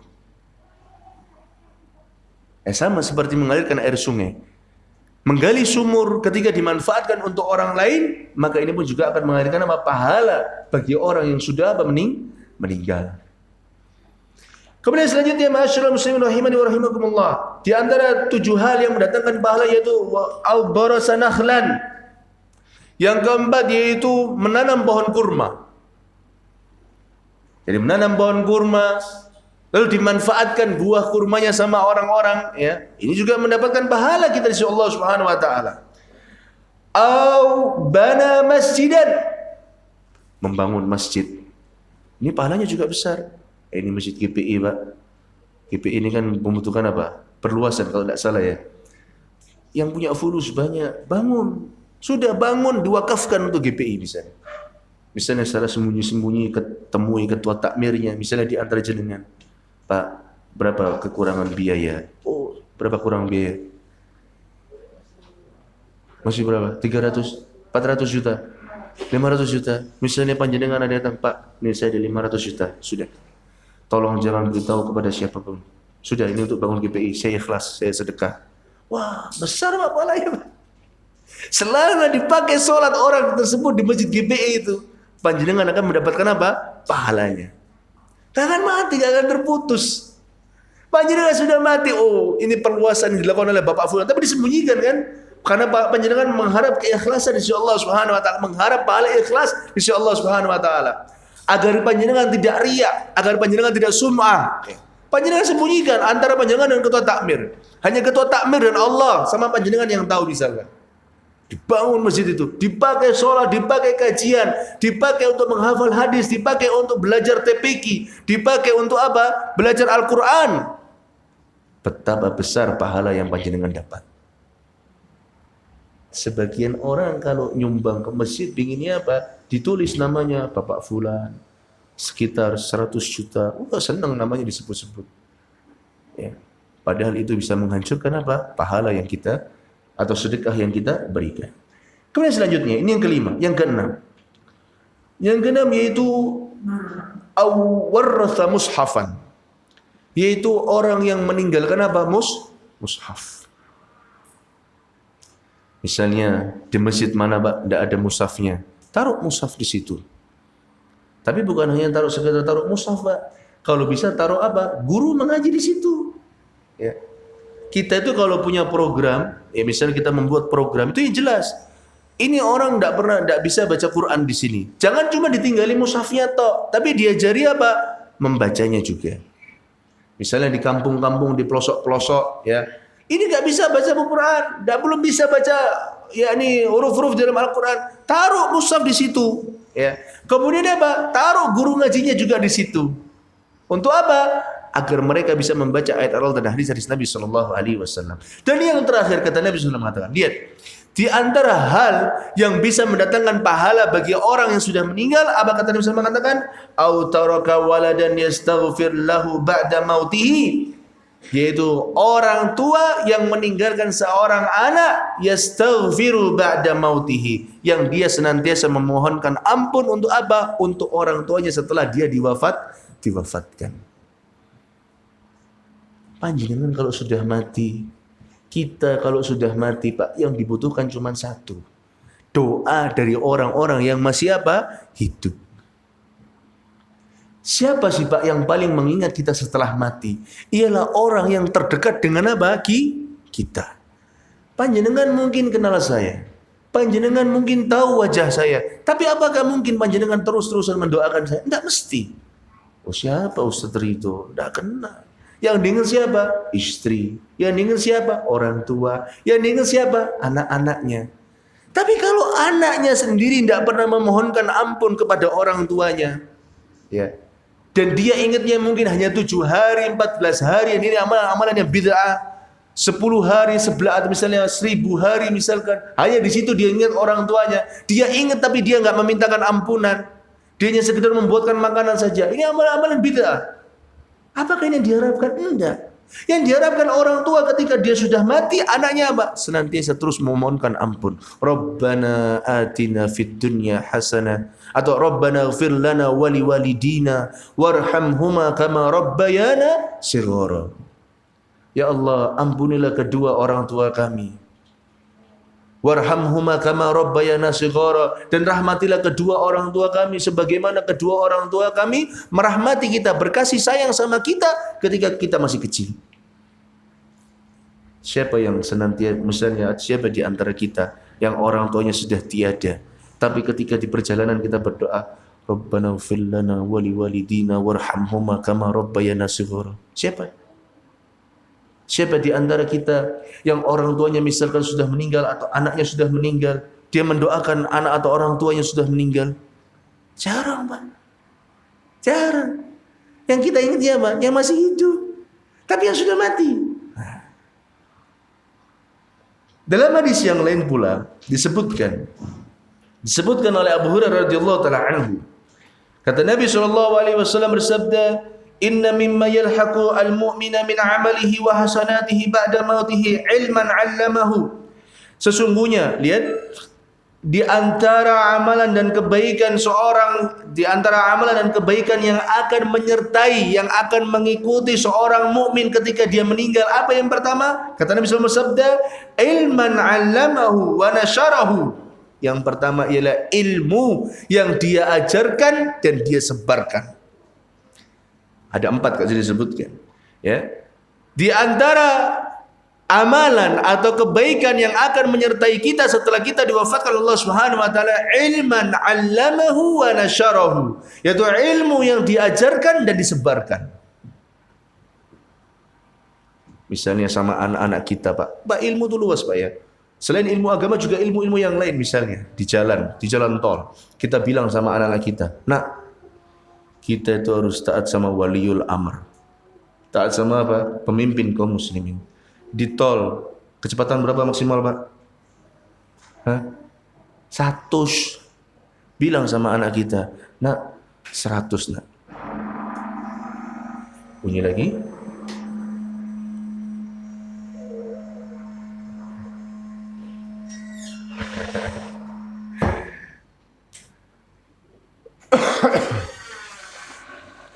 Sudah? Misalnya, bilang sama anak kita, ketika anak kita sudah punya SIM, "Nak, 100, nak. Kok bapak lihat kamu 140? Karena jiwa muda loh, Pak. Jiwa muda itu nggak sadar loh, Pak. Kan saya kemarin menulis di Facebook, saya membaca itu, Pak. Saya habis membaca.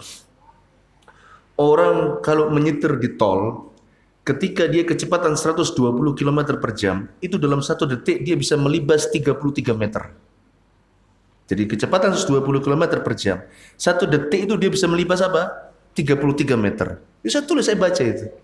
Maka ketika orang tidur 3 detik saja di mobil, kecepatan 100 meter dia lewati tanpa dia sadar. Bahaya sekali, Pak. Betul-betul bahaya sekali. Ingat-ingat ini, betul-betul bahaya sekali. Ya. Kita bilang sama anak kita, "Nak, kamu taat waliul amr. Pemimpin tuh nerapkan berapa? 100. Kamu sudah 140, kurangi 100. Sudah, insya Allah selamat, Pak. Kita sampai kita di tempat tujuan. Paling selisihnya cuma berapa jam sih? Paling selisihnya cuma berapa menit kita sampai tempat tujuan. Santai aja." Ya. Ini secara tidak langsung kita mengajarkan ilmu kepada anak kita dan kita menanamkan agar dia taat sama siapa? Pemimpin kaum muslimin. Misalnya lagi di tol juga kita terapkan. "Nah, kamu kok di tol main HP?" Ini dilarang sama polisi. Di tol main HP. Di tol apa? Berkomunikasi. Kalau kamu mau komunikasi, mau telepon, pasang headset. Abah sudah belikan. Kan kamu sudah punya headset, pasang headset. Kamu telepon begini, mindah-mindah gigi misalnya. Jangan. Membahayakan kamu, membahayakan penumpang yang di mobilmu, dan membahayakan apa? Orang lain. Ini ilmu, Pak. Orang tua menganggapnya apa? 140. Terus, nak, 160 nggak apa-apa. Bapak dulu 180 kok. Kamu baru 160.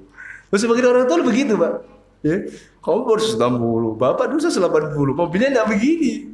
Kamu 160, mobilnya sudah enak. Bapak 180 misalnya mobil-mobil yang lawas, misalnya begitu. Waduh, terus dipanasi anaknya. Ini nggak benar, ya. Jangan diteruskan kalau dia salah. Makanya di antara hal yang mengalirkan pahala ialah apa? Ilmu yang diajarkan dan juga apa? Dia sebarkan. Kemudian kata Nabi SAW mengatakan, awaladan sholihan tarakahu. Yang kedua, Di antara amalan atau kebaikan yang akan mendatangkan pahala bagi orang tuanya ialah apa? Wa waladan sholihan tarakahu, anak yang solih yang mendoakan orang tuanya.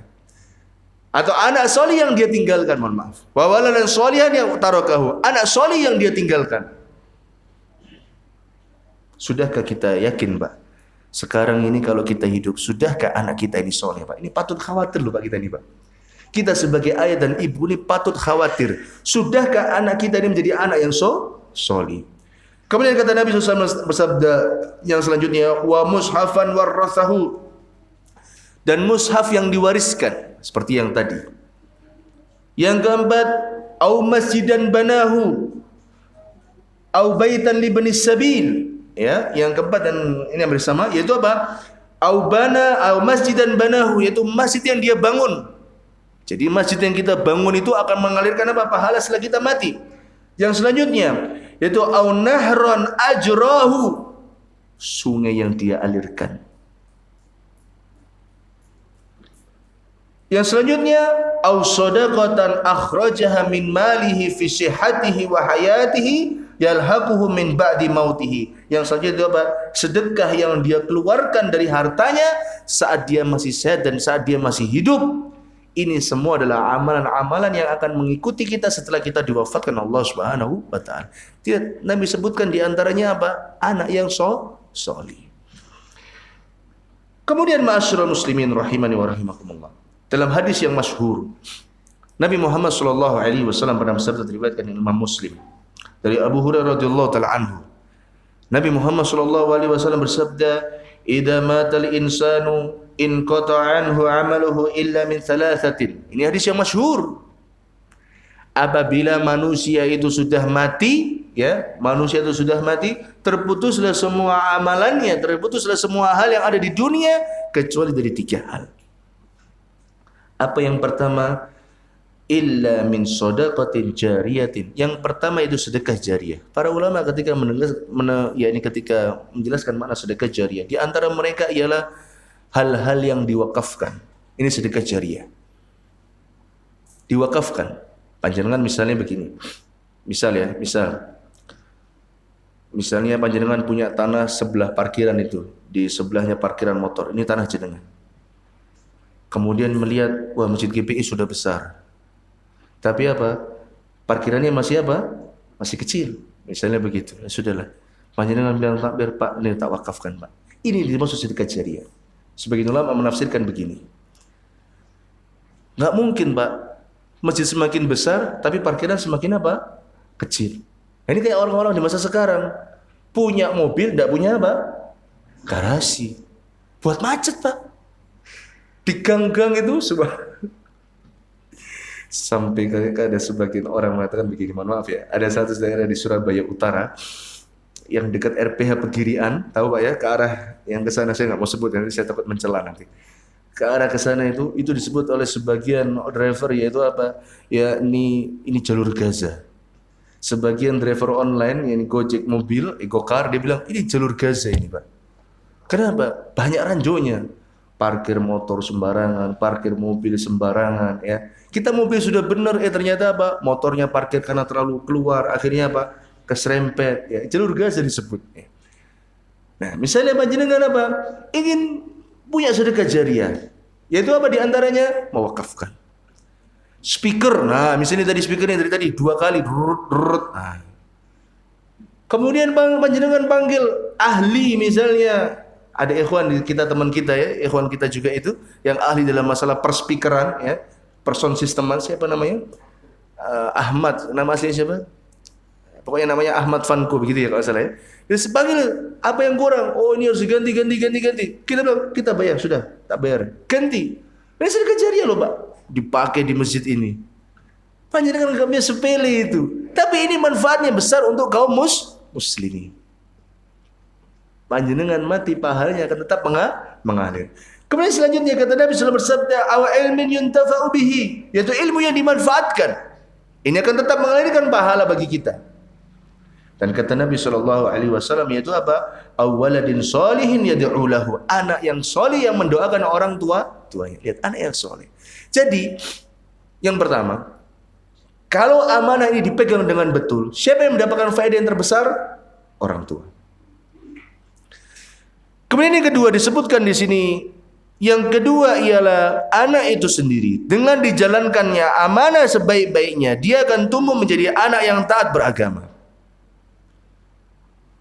Kalau kita sudah tua, Pak, sudah tidak pingin apa-apa lagi, melainkan melihat anak-anak kita akur. Betapa banyak orang tua yang menyesal ketika di masa tuanya melihat anak-anaknya tidak akur. Kakak sama adiknya, orang tuanya sebelum mati sudah membahas masalah waris. Ya Pak, enggak? Banyak Pak yang beginian Pak. Wallah banyak sekarang itu. Bapak sama ibunya ini loh belum mati, masih hidup, masih sehat. Sudah dipikirkan masalah warisan. Ya. Masih hidup nih Pak. Ada sebagian anak yang menuntut ibunya gara-gara masalah sepele, masalah motor misalkan. Sempat viral beberapa waktu lalu, ada seorang anak menuntut ibunya sendiri yang melahirkan dari rahimnya, ya, yang mengeluarkan dia dari rahimnya dari jalan yang sempit. Dituntut ibunya sendiri.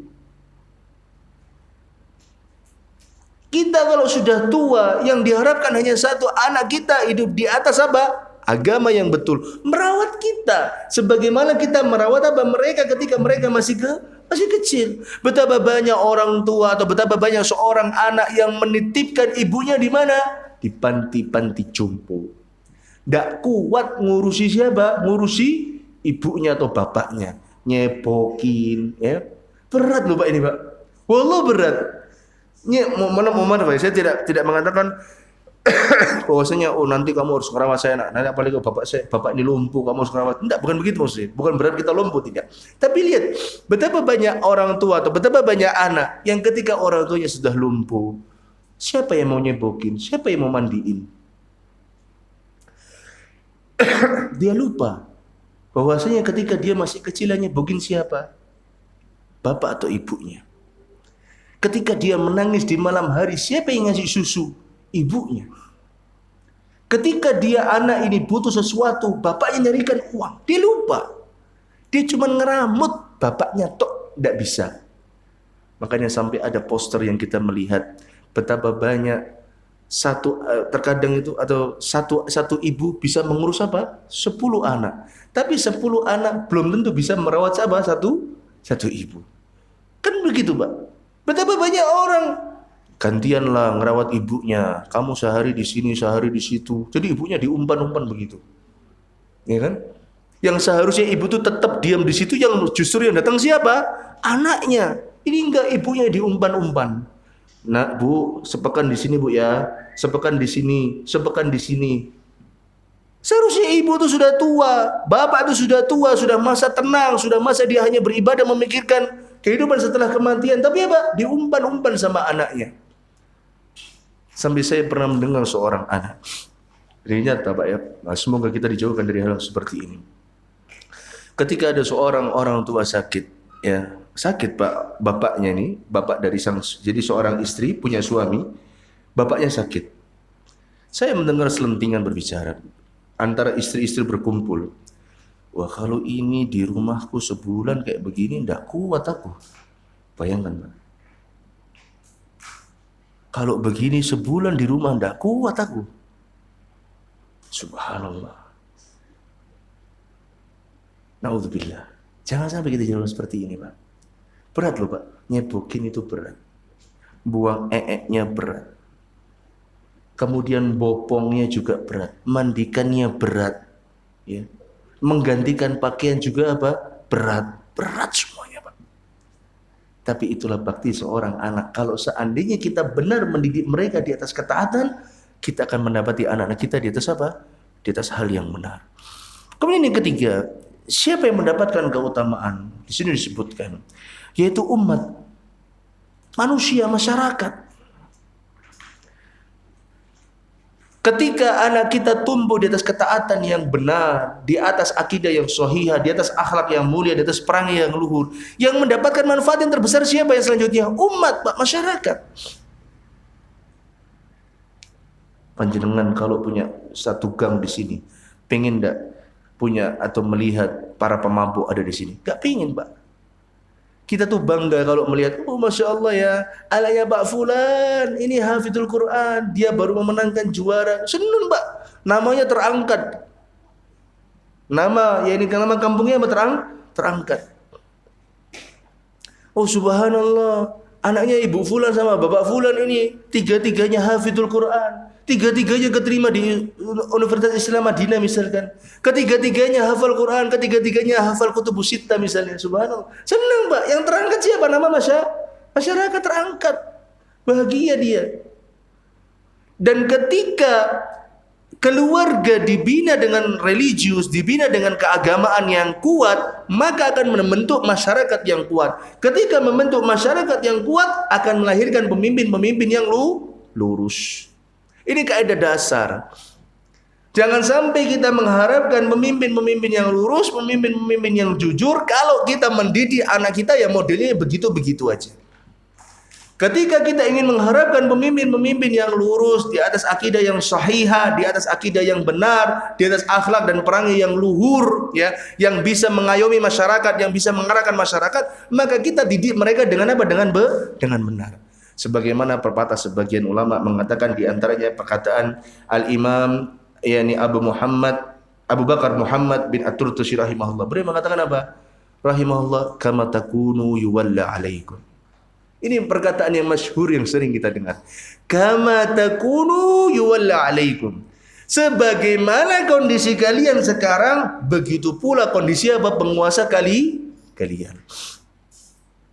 Sebagaimana pula kondisi kalian pada saat ini, begitu pula kondisi apa? Pemimpin-pemimpin kalian. Kalau anak kita bangun subuh aja masih malas, ya, mengaji pun tidak pernah, ya, belajar agama pun tidak ada girohnya, dan kita pun tidak memberikan dia motivasi, ya, kita tidak memberikan mereka stimulus agar mereka mau belajar agama, ya seperti itu pula nanti pemimpin-pemimpin yang terlahir. Tetapi kalau kita mendidik mereka di atas akidah yang sahihah, di atas akidah yang benar, di atas perangai yang benar, di atas akhlak yang luhur, maka sebagai itu pula nanti pemimpin-pemimpin kita. Maka dari itu Al-Imam, ya, Abu Bakar Muhammad bin At-Turtusi rahimahullah melanjutkan perkataan begini. Lam azil asma'an nasa yaqulun a'malukum ummalukum. Imam, ya, yakni Abu Bakar Muhammad bin At-Turtusi rahimahullah mengatakan begini. Lam azil asma'an nas, senantiasa aku ini sering dengar manusia berkata, yaqulun, mereka berkata apa? A'malukum ummalukum. Amalan-amalan kalian, yaitulah kondisi pemimpin-pemimpin kalian. A'malukum, yakni amalan-amalan kalian yang kalian lakukan sekarang, ummalukum, yaitu pula nanti apa? Yang menjadikan kalian pemimpin-pemimpin di negeri itu. Seperti itu loh modelnya. Kalau kita mendidik anak kita sering yakni membolos sekolahnya, kita biarkan aja sekolah bolos. Pak, Masya Allah Pak ya, saya melihat sebagian orang tua sekarang tuh kayak tidak ada giroh untuk apa? Sebagian ya, tidak semua, untuk menyekolahkan anaknya. Saya pernah misalnya dapat izin dari anak-anak, misalnya salah satu anak didik misalnya begini. Dia mengatakan, maaf hari ini nggak ada yang ngantar, nggak sekolah anaknya. Allahu Akbar Pak. Saya sampai mikir Pak begini, apakah ini orang tua nggak telepon apa? Temennya misalkan minta tolong anaknya apa? Dijemput terus dikasih uang untuk apa? Untuk beli bensin. Saya sampai mikir begitu Pak, sebagai orang tua. Nggak ada yang ngantar kemudian apa? Nggak sekolah. Dahulu kita itu Pak, ngaji itu dipecuti, ya mungkin dipukuli sama ibu kita. Nggak sekolah, diseret sama bapak kita. Sekarang enggak sebagian orang tua, mohon maaf hari ini nggak sekolah karena tidak ada yang mengantar. Bahasanya enak sekali. Sampai saya tuh berpikir, kenapa kok dia nggak berusaha telepon ke ummahat yang lain atau telepon ke wali murid yang lain, mohon maaf hari ini saya tidak bisa mengantar, saya sakit, suami sedang juga sakit. Apakah bisa menjemput anak saya untuk apa? Agar anak saya bisa sekolah. Kan tahu dia Pak, wali murid yang lain tinggalnya di mana, dan dia tahu mana sih yang terdekat. Atau misalkan dia minta tolong tetangganya, Mas tolong anterin anak saya Mas, saya sedang gak enak badan, saya kasih uang bensin. sekolahnya di sini ya. Nanti tolong jemput sekalian. Pengorbanan Pak seorang orang tua itu Pak. Nah sekarang kalau modelnya begitu bolos, gampang sekali bolos. Ya begitu pula nanti pemimpin-pemimpin kita di masa mendatang. Sukanya apa? Bolos. Ya, menyepelekan urusan, merendahkan urusan umat, sepele ala sekolah. Paling bolos cuma apa? Alfa. Apalagi kalau sudah ada izin, ibu sudah izin, paling tulis apa? I nanti. Karena sudah ada izin sama dari orang tuanya. Subhanallah. Ya. Kemudian ma'asyiral muslimin rahimani wa rahimakumullah. Imam ya, beliau melanjutkan perkataannya. Hal ini kata beliau semakna dengan firman Allah Subhanahu wa taala di dalam surat Al-An'am ayat yang ke-129, kata Allah berfirman, wa kadzalika nuwalli ba'dadh-dhalimina ba'dha bima kanu yaksibun. Kata Allah Taala berfirman, dan demikianlah kami jadikan sebagian orang-orang zalim berkuasa atas manusia yang lainnya bima kanu yaksibun. Ini semua disebabkan karena apa? Perbuatan yang mereka lakukan. Jadi ingat Pak ya, kaidahnya, kama takunu yuwalla alaikum. Sebagaimana kalian sekarang, kondisi kalian sekarang, ya begitu pula nanti pemimpin-pemimpin kita. Nah, kita kan pinginnya apa? Memiliki apa? Pemimpin-pemimpin yang baik, maka dirubah dari apa? Dari anak-anak kita. Karena ketika kita berhasil mengemban amanah ini, umat akan mendapatkan manfaatnya. Baik, dilanjutkan yang terakhir. Melanjutkan bacaannya. Untuk tujuan di atas tidak ada yang dibutuhkan selain pendidikan yang Islami. Allah Subhanahu wa taala berfirman, "A'udzu billahi minasyaitonir rajim.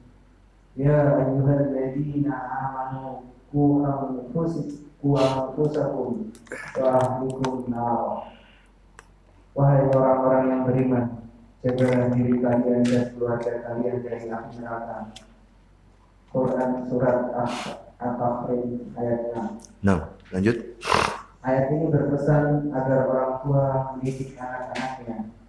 Disebutkan dalam tafsir At-Tabari, Ali bin Abi Thalib radhiyallahu anhu mengatakan, didiklah mereka dan ajarilah mereka tentang adat-adat.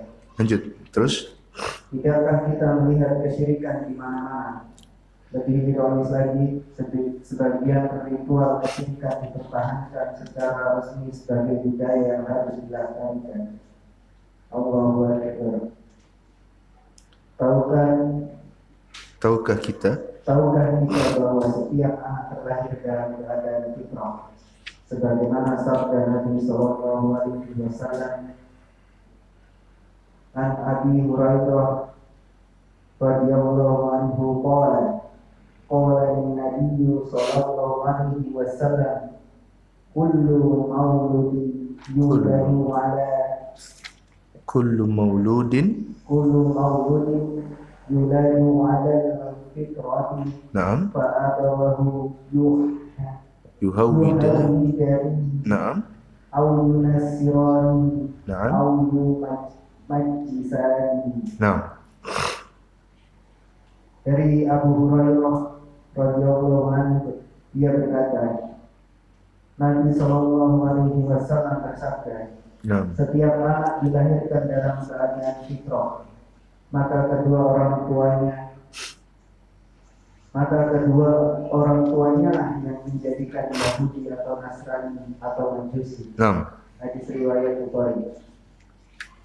Fitrah intinya Islam dan mentauhidkan Allah. Fitrah artinya Islam. Dan mentauhidkan Allah. Lalu ketika anak tumbuh dewasa, kenapa menjadi musyrik? Bukankah orang tua menginginkan agar anaknya rajin ibadah? Jangankan memperbanyak ibadah, salat saja sering ditinggalkan, dan penyimpangan lain yang sangat banyak. Semuanya itu bermuara dari pendidikan yang tidak benar. Berbicara tentang pendidikan tentu sangatlah panjang dan membutuhkan buku berjilid-jilid. Namun yang akan saya hadirkan di sini adalah sebatas kiat-kiat mendasar yang harus diketahui dalam mendidik anak. Cukup. Barakallahu fiik. Beliau melanjutkan perkataannya atau di dalam tulisan di sini beliau hafizahullah mengatakan, untuk tujuan di atas tidak ada yang dibutuhkan selain pendidikan Islami. Allah Subhanahu wa taala berfirman, "Ya ayyuhalladzina amanu qu anfusakum wa ahlikum nar." Jadi untuk mencapai pendidikan yang benar, pendidikan yang lurus, ya, pendidikan yang Islami, ya, atau pendidikan yang mengantarkan kita ke dalam surganya Allah Subhanahu wa taala, maka tidak ada lain yang dibutuhkan melainkan pendidikan secara Islami. Karena Allah Ta'ala berfirman memerintahkan kepada setiap masing-masing kepala keluarga, setiap masing-masing anggota keluarga. Dia mengatakan, Allah Ta'ala berfirman, Ya ayyuhalladzina amanu, wahai orang-orang yang beriman, ku anfusakum, jagalah diri-diri kalian dulu. Ini perintah, bahwasanya sebagai seorang kepala rumah tangga, dia harus menjaga dirinya dulu. Ya, ini perintah buat kita. Sebagai seorang suami, sebagai seorang ibu, dia harus menjaga dirinya dulu dari apa? Dari api neraka. Yang penting aku tidak kena neraka dulu. Ini yang pertama. Dengan apa? Belajar tentunya. Panjenengan hadiri kajian majelis akidah, majelis akhlak, majelis fikih misalnya, majelis ilmu faraid. Belajar terus. Jangan berhenti belajar. Sampai kapan? Sampai diwafatkan Allah Subhanahu wa taala. Untuk apa ini semua kita lakukan? Untuk menyelamatkan kita dari apa? Dari api neraka. Terutama hal-hal yang berkaitan dengan kewajiban yang Allah sudah bebankan kepada kita. Kita harus belajar. Nanti nih, sebentar lagi kita puasa. Belajar tentang fikih puasa. Apa hal-hal yang membatalkan, ya kan? Apa hal-hal yang diperbolehkan ketika berpuasa? Apa hal-hal yang bisa mendatangkan yakni kafarat atau denda, atau mendatangkan apa? Mendatangkan yakni akhirnya kita harus membayar denda. Ini harus tahu, Pak. Jangan sampai kita nggak tahu sebagai seorang kepala rumah tangga dan juga sebagai seorang anak, kita sebagai orang tua kepada anak kita, apa yang harus kita lakukan kepada anak-anak kita ketika mereka berarti berpuasa. Kita belajar. Dahulu para sahabat radhiyallahu alaihim jami'an, ketika mereka melatih anak-anak mereka berpuasa, mereka memberikan kepada anak-anak mereka apa? Mainan yang mereka bisa mainkan agar apa? Agar mereka lupa bahwasanya mereka sedang berpuasa. Karena anak-anak kan pada awalnya begitu, Pak. Lapar. Wajar, Pak. Kita akan semua akan mengalami yang demikian. Panjenengan yang sudah punya anak sudah besar, alhamdulillah sudah enak. Loh, kita nih yang mungkin punya anak masih kecil-kecil ingin beranjak dewasa, atau ingin punya anak-anak kecil-kecil baru ingin berpuasa. Ini kita berat, Pak. Kalau kita nggak tahu ilmunya gimana agar anak ini apa? Bisa berpuasa. Ya. Kemudian kata Allah Ta'ala berfirman, wa alaikum naro. Baru setelah kita menjaga diri kita, maka kita menjaga apa? Keluarga kita dari api neraka. Kita memperingatkan mereka dari hal-hal yang diperintahkan, dan kita memperingatkan mereka dari hal-hal yang dilarang. Kita ingatkan sama mereka agar mereka tidak melanggar apa yang diperintahkan dan agar mereka tidak melanggar apa yang dilarang oleh Allah Subhanahu wa taala. Ingatkan sama mereka. Tentunya semua itu kita bisa meraihnya dengan apa? Belajar. Kemudian disebutkan, ayat ini berpesan agar orang tua mendidik anak-anaknya. Ini surat At-Tahrim ayat 6. Allah berfirman maksudnya ialah apa? Agar orang tua mendidik anak-anaknya. Disebutkan dalam tafsir At-Tabari, Ali bin Abi Thalib radhiyallahu ta'ala berkata bahwasanya malah dari ayat ini apa? Allimuhum wa addibuhum. Didiklah mereka, ajarin mereka, ya, taklim mereka, wa addibuhum, dan jadikan mereka adalah orang yang beradab. Dan adab yang tertinggi kepada siapa? Kepada Allah Subhanahu wa taala. Kemudian beliau melanjutkan, tidakkah kita melihat kesyirikan di mana-mana? Lebih ironis lagi, sebagian ritual kesyirikan dipertahankan dengan resmi sebagai budaya yang harus dilestarikan. Allahu Akbar. Betapa banyak kebudayaan di negeri kita ini, Pak. Ya, kita tidak perlu menyebut, Pak, ya. Ini kalau kita sebut nanti kita dibilang apa? Hate speech. Repot ya sekarang ini. Kita ingin meluruskan, ya, di majelisnya kaum muslimin dibilang apa? Hate speech, ya. Ya, ini ujaran kebencian. Ya, betapa banyak budaya yang nggak perlu disebutkan yang ini bertentangan dengan apa? Syariat agama Islam. Baik itu mendatangkan dosa ataupun bisa apa? Mengeluarkan pelakunya dari apa? Dari Islam. Ya, banyak sekali. Ini dianggap apa? Budaya. Oh, yang lebih ironi lagi, kemarin para dukun kemarin pada kumpul. Ya kan? Sudah tersebar videonya. Ini para dukun kumpul. Katanya yang menolong negeri ini merdeka sebelum ada kita semua adalah para dukun. Subhanallah. Ini yang dilestarikan oleh sebagian mereka. Na'udzubillah. Dan saya kasihan Pak ketika ini dukun ini berorasi, di situ ada perempuan-perempuan ya, udah tua, enggak yang berjilbab masih enggak ada yang berjilbab. Ada perempuan-perempuan sudah tua. Saya heran, ini orang tua ini perempuan ini jadi dukun atau bagaimana ini? Ya, maka berhati-hati. Kemudian, tahukah kita bahwa setiap anak itu terlahir di atas keadaan fitrah? Nabi SAW bersabda dalam sebuah hadis diriwayatkan oleh Abu Hurairah radhiyallahu ta'ala anhu, Nabi SAW bersabda, "Kullu mauludin yuladu 'alal fitrati." Setiap anak itu terlahir di atas fitrah. Fa abawahu yuhawidanihi aw yunassiranihi aw yumajjisanihi, rawahu Bukhari. Nabi SAW bersabda, setiap anak terlahir di atas fitrahnya, di atas Islam. Makna fitrah di sini adalah apa? Islam. Maka bapaknya yang menjadikan dia Nasrani, menjadikan dia Yahudi, yang menjadikan Majusi siapa? Bapaknya sendiri. Anak kita itu aslinya baik, Pak. Justru kita yang merusak apa? Anak-anak kita dengan hal-hal yang tidak benar. Kita nabok, mohon maaf, kita menabok istri kita di depan anak-anak kita akan niru, Pak. Kita berkata keras sebagai seorang suami kepada istri, membentak istri kita, anak kita akan meniru kalau dia melihat. Kan ya panjenengan kalau bertengkar, jangan di hadapan siapa? Jangan di hadapan anak. Di hadapan anak itu tunjukkan panjenengan adalah orang yang selalu harmonis. Selesaikan di mana? Di kamar. Misalkan ketika anak-anak bermain, ajak istri kamar, ngomong baik-baik. Jangan naudzubillah, Pak, ngobrol keras di depan istri, di hadapan siapa? Anak-anak. Niru, Pak. Saya katakan, anak-anak kita yang masih balita, masih kecil, masih TK, masih SD, itu adalah mesin fotokopi terbaik. Apa yang dilakukan orang tuanya, dia akan menirunya. Coba tengok anak-anak kita. Mohon maaf, yang sebagian walhamdulillah dia adalah anak yang baik. Ketika dia melihat orang tuanya sholat, dia akan berusaha untuk mengikuti gerakan orang tuanya ketika apa? Sholat. Baik dari rukunya, dari sujudnya. Sebagian anak kalau sujud enggak sujud, Pak. Tapi dia apa? Tiarap. Ya kan? Tapi dia berusaha meniru gerakan siapa? Orang tuanya. Sebagian anak juga saya pernah melihat ketika dia takbiratul ihram, Allahu Akbar, tangan kirinya di atas apa? Tangan kanan? Karena ini keliru. Tapi dia meniru orang tuanya, berusaha untuk meniru. Ketika tasyahud, saya pernah melihat seorang anak, ketika tasyahud, begini-begini tangannya. Tapi dua-duanya digerakkan, dua jari telunjuknya digerakkan kiri dan kanannya. Padahal tunjuk apa? Digerakkan mana yang kanan. Tapi digerakkan dua-duanya. Ini meniru orang tuanya, Pak. Kalau meniru yang model begini, walhamdulillah. Kalau meniru yang baik, ini nikmat dari Allah Subhanahu wa taala. Tapi kalau yang ditiru, bapaknya tidak sholat subuh, ibunya sering membantah perintah apa? Suami. Ibunya suaranya meninggi di hadapan suami, begitu pula suami meninggi suaranya di hadapan para istri, sampai memukul, sampai menendang, ya. Maka anak pun secara tidak langsung dia akan merekam, oh ini perbuatan orang tua saya, maka saya pun juga harus apa? Meniru.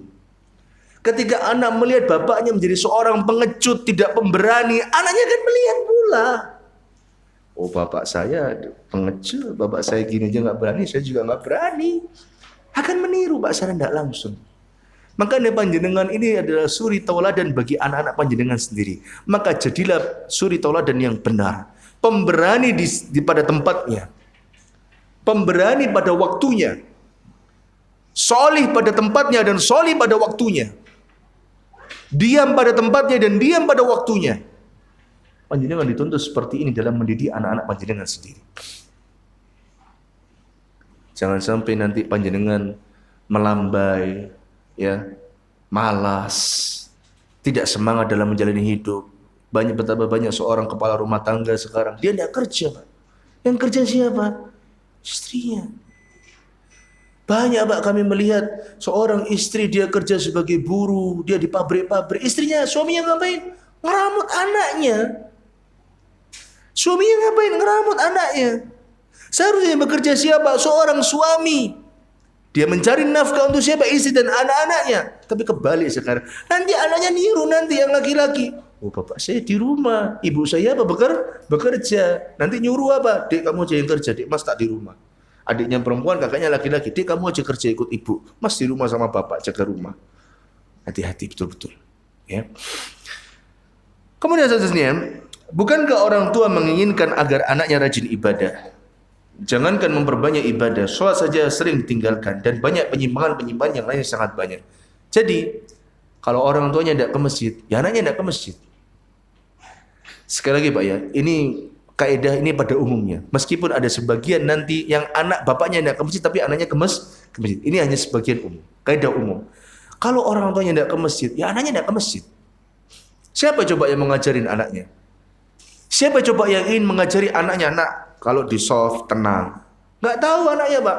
Makanya betapa banyak anak-anak, mohon maaf, mungkin kalau dia di masjid liar, padahal dia sudah umur-umur dewasa, ya sudah umur-umur yang mungkin kelas 6 SD, 1 SMP, ya kelas 4, 5, 6 SD, 1 SMP, yang sudah bisa diatur. Tapi apa? Di masjid masih lari-lari. Kenapa? Karena mungkin di antara sebabnya orang tua tidak mau mengajarkan yang benar. Bagaimana kalau di masjid itu menghadap Allah Subhanahu wa taala? Kalau sudah salat tahiyatul masjid misalnya pada saat salat Jumat, ketika dia salat Jumat ya, dia menghadiri di masjid salat Jumat, setelah salat tahiyatul masjid dia diam, enggak diajarkan sama orang tuanya. Lah orang tuanya tidak ke masjid. Nak, kamu ke masjid, nak, bapak tak di rumah. Gimana dia anaknya tahu adab-adab yang benar? Gimana tahu bahwasanya kalau ketika khatib sedang berkhutbah dia diam? Betapa banyak masjid khatib sedang khutbah, anak-anaknya gimana? Rame. Nang buri ruame gitu. Ngeremeng kayak suara tawon gitu. Gimana anaknya bisa mengerti? Lah orang tuanya ngajarkan. Panjenengan kalau ke masjid bawa anak, alhamdulillah, ajarkan. Nah, di masjid itu dia, meskipun mereka belum paham, tanamkan. Doktrinkan mulai detik itu juga. Kalau di masjid jangan lari-lari ya. Di masjid sebelahnya abah terus, ya. Softnya rapat misalkan. Kalau misalnya sudah nanti softnya renggang, ya renggang misalnya. Jangan lari-lari nah. Allah tidak senang ada orang apa mengganggu orang yang salat, ya mengganggu orang sholat yang lain. Kalau kamu sedang sholat, kamu lari-lari itu mengganggu orang yang lain yang sholat. Jangan ribut, suaramu jangan keras-keras. Abah tahu suaramu keras nak, Masya Allah. Abah senang punya anak laki-laki yang suaranya apa? Lantang. Tapi kalau di masjid jangan rame-rame nak ya. Mohon maaf. Nanti abah malu kalau kamu teriak-teriak. Nanti kamu dimarahin sama takmirnya nanti kamu. Kamu ditegur sama takmir, apalagi apa? Apa ditegur sama takmir? Ya. Ini semua bermuara kepada apa? Bermuara pada pendidikan. Ya. Kalau pendidikan kita benar, maka anak kita akan menjadi anak yang benar. Tapi kalau pendidikan kita keliru atau salah, maka begitu pula apa yang kita akan tuai, yaitu anak-anak kita akan tumbuh dalam kondisi apa? Dalam pendidikan yang salah. Maka ma'asyiral muslimin wal muslimat rahimani wa rahimakumullah, ini buku yang sangat baik. Insyaallah poin yang pertama, memprioritaskan sisi akidah, kita akan melanjutkan pada pertemuan yang mendatang. Jadi bukunya disimpan, ya, yang memegang bukunya disimpan, yang belum dapat bukunya semoga Allah Subhanahu wa taala memberikan kemudahan untuk bulan depan dibagikan bukunya lagi. Jadi ini bukunya disimpan, jangan hilang. Kita melanjutkan tulisan beliau hafizallahu taala pada pertemuan yang mendatang. Allah taala ada yang bertanya? Nah.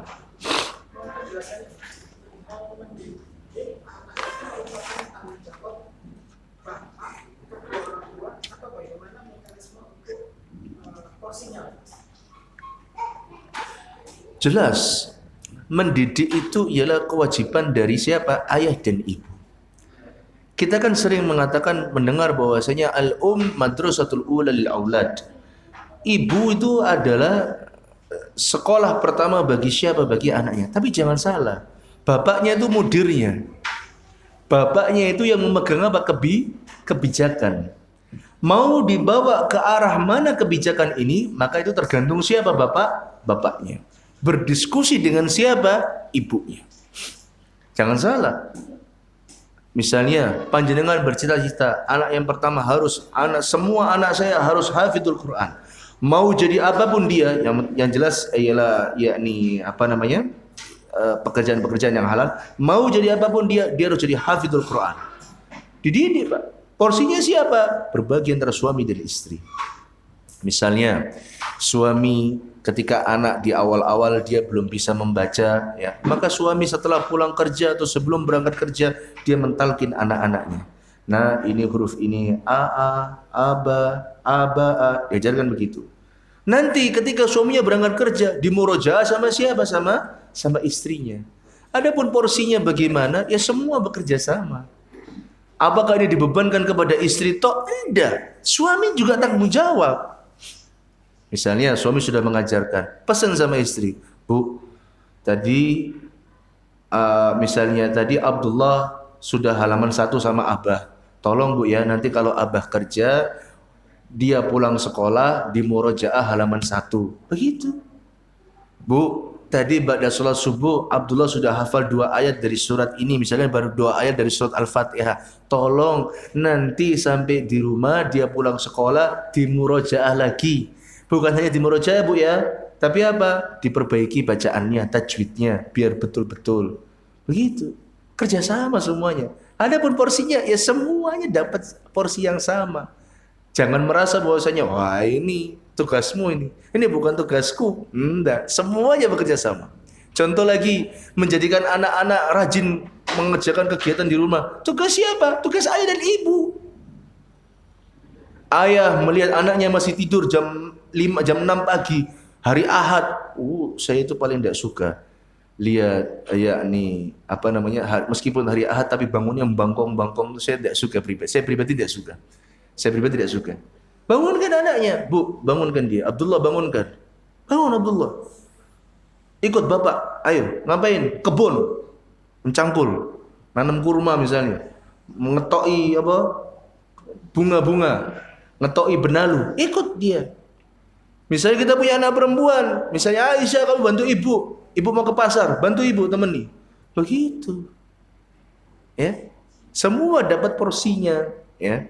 Ketika nanti dia sudah sampai rumah, makanan sudah matang. Abdullah mandi dulu. Loh, siapa yang mendidik? Siapa yang mendapati? Misalnya bapaknya lupa, ada cap, bapaknya istirahat sebentar. Tapi Abdullah langsung ingin makan. Ibunya bilang, Abdullah mandi dulu. Tanganmu kotor, badanmu kotor, bersihkan dulu baru makan. Tugas siapa? Tugas ibu. Semuanya kebagian.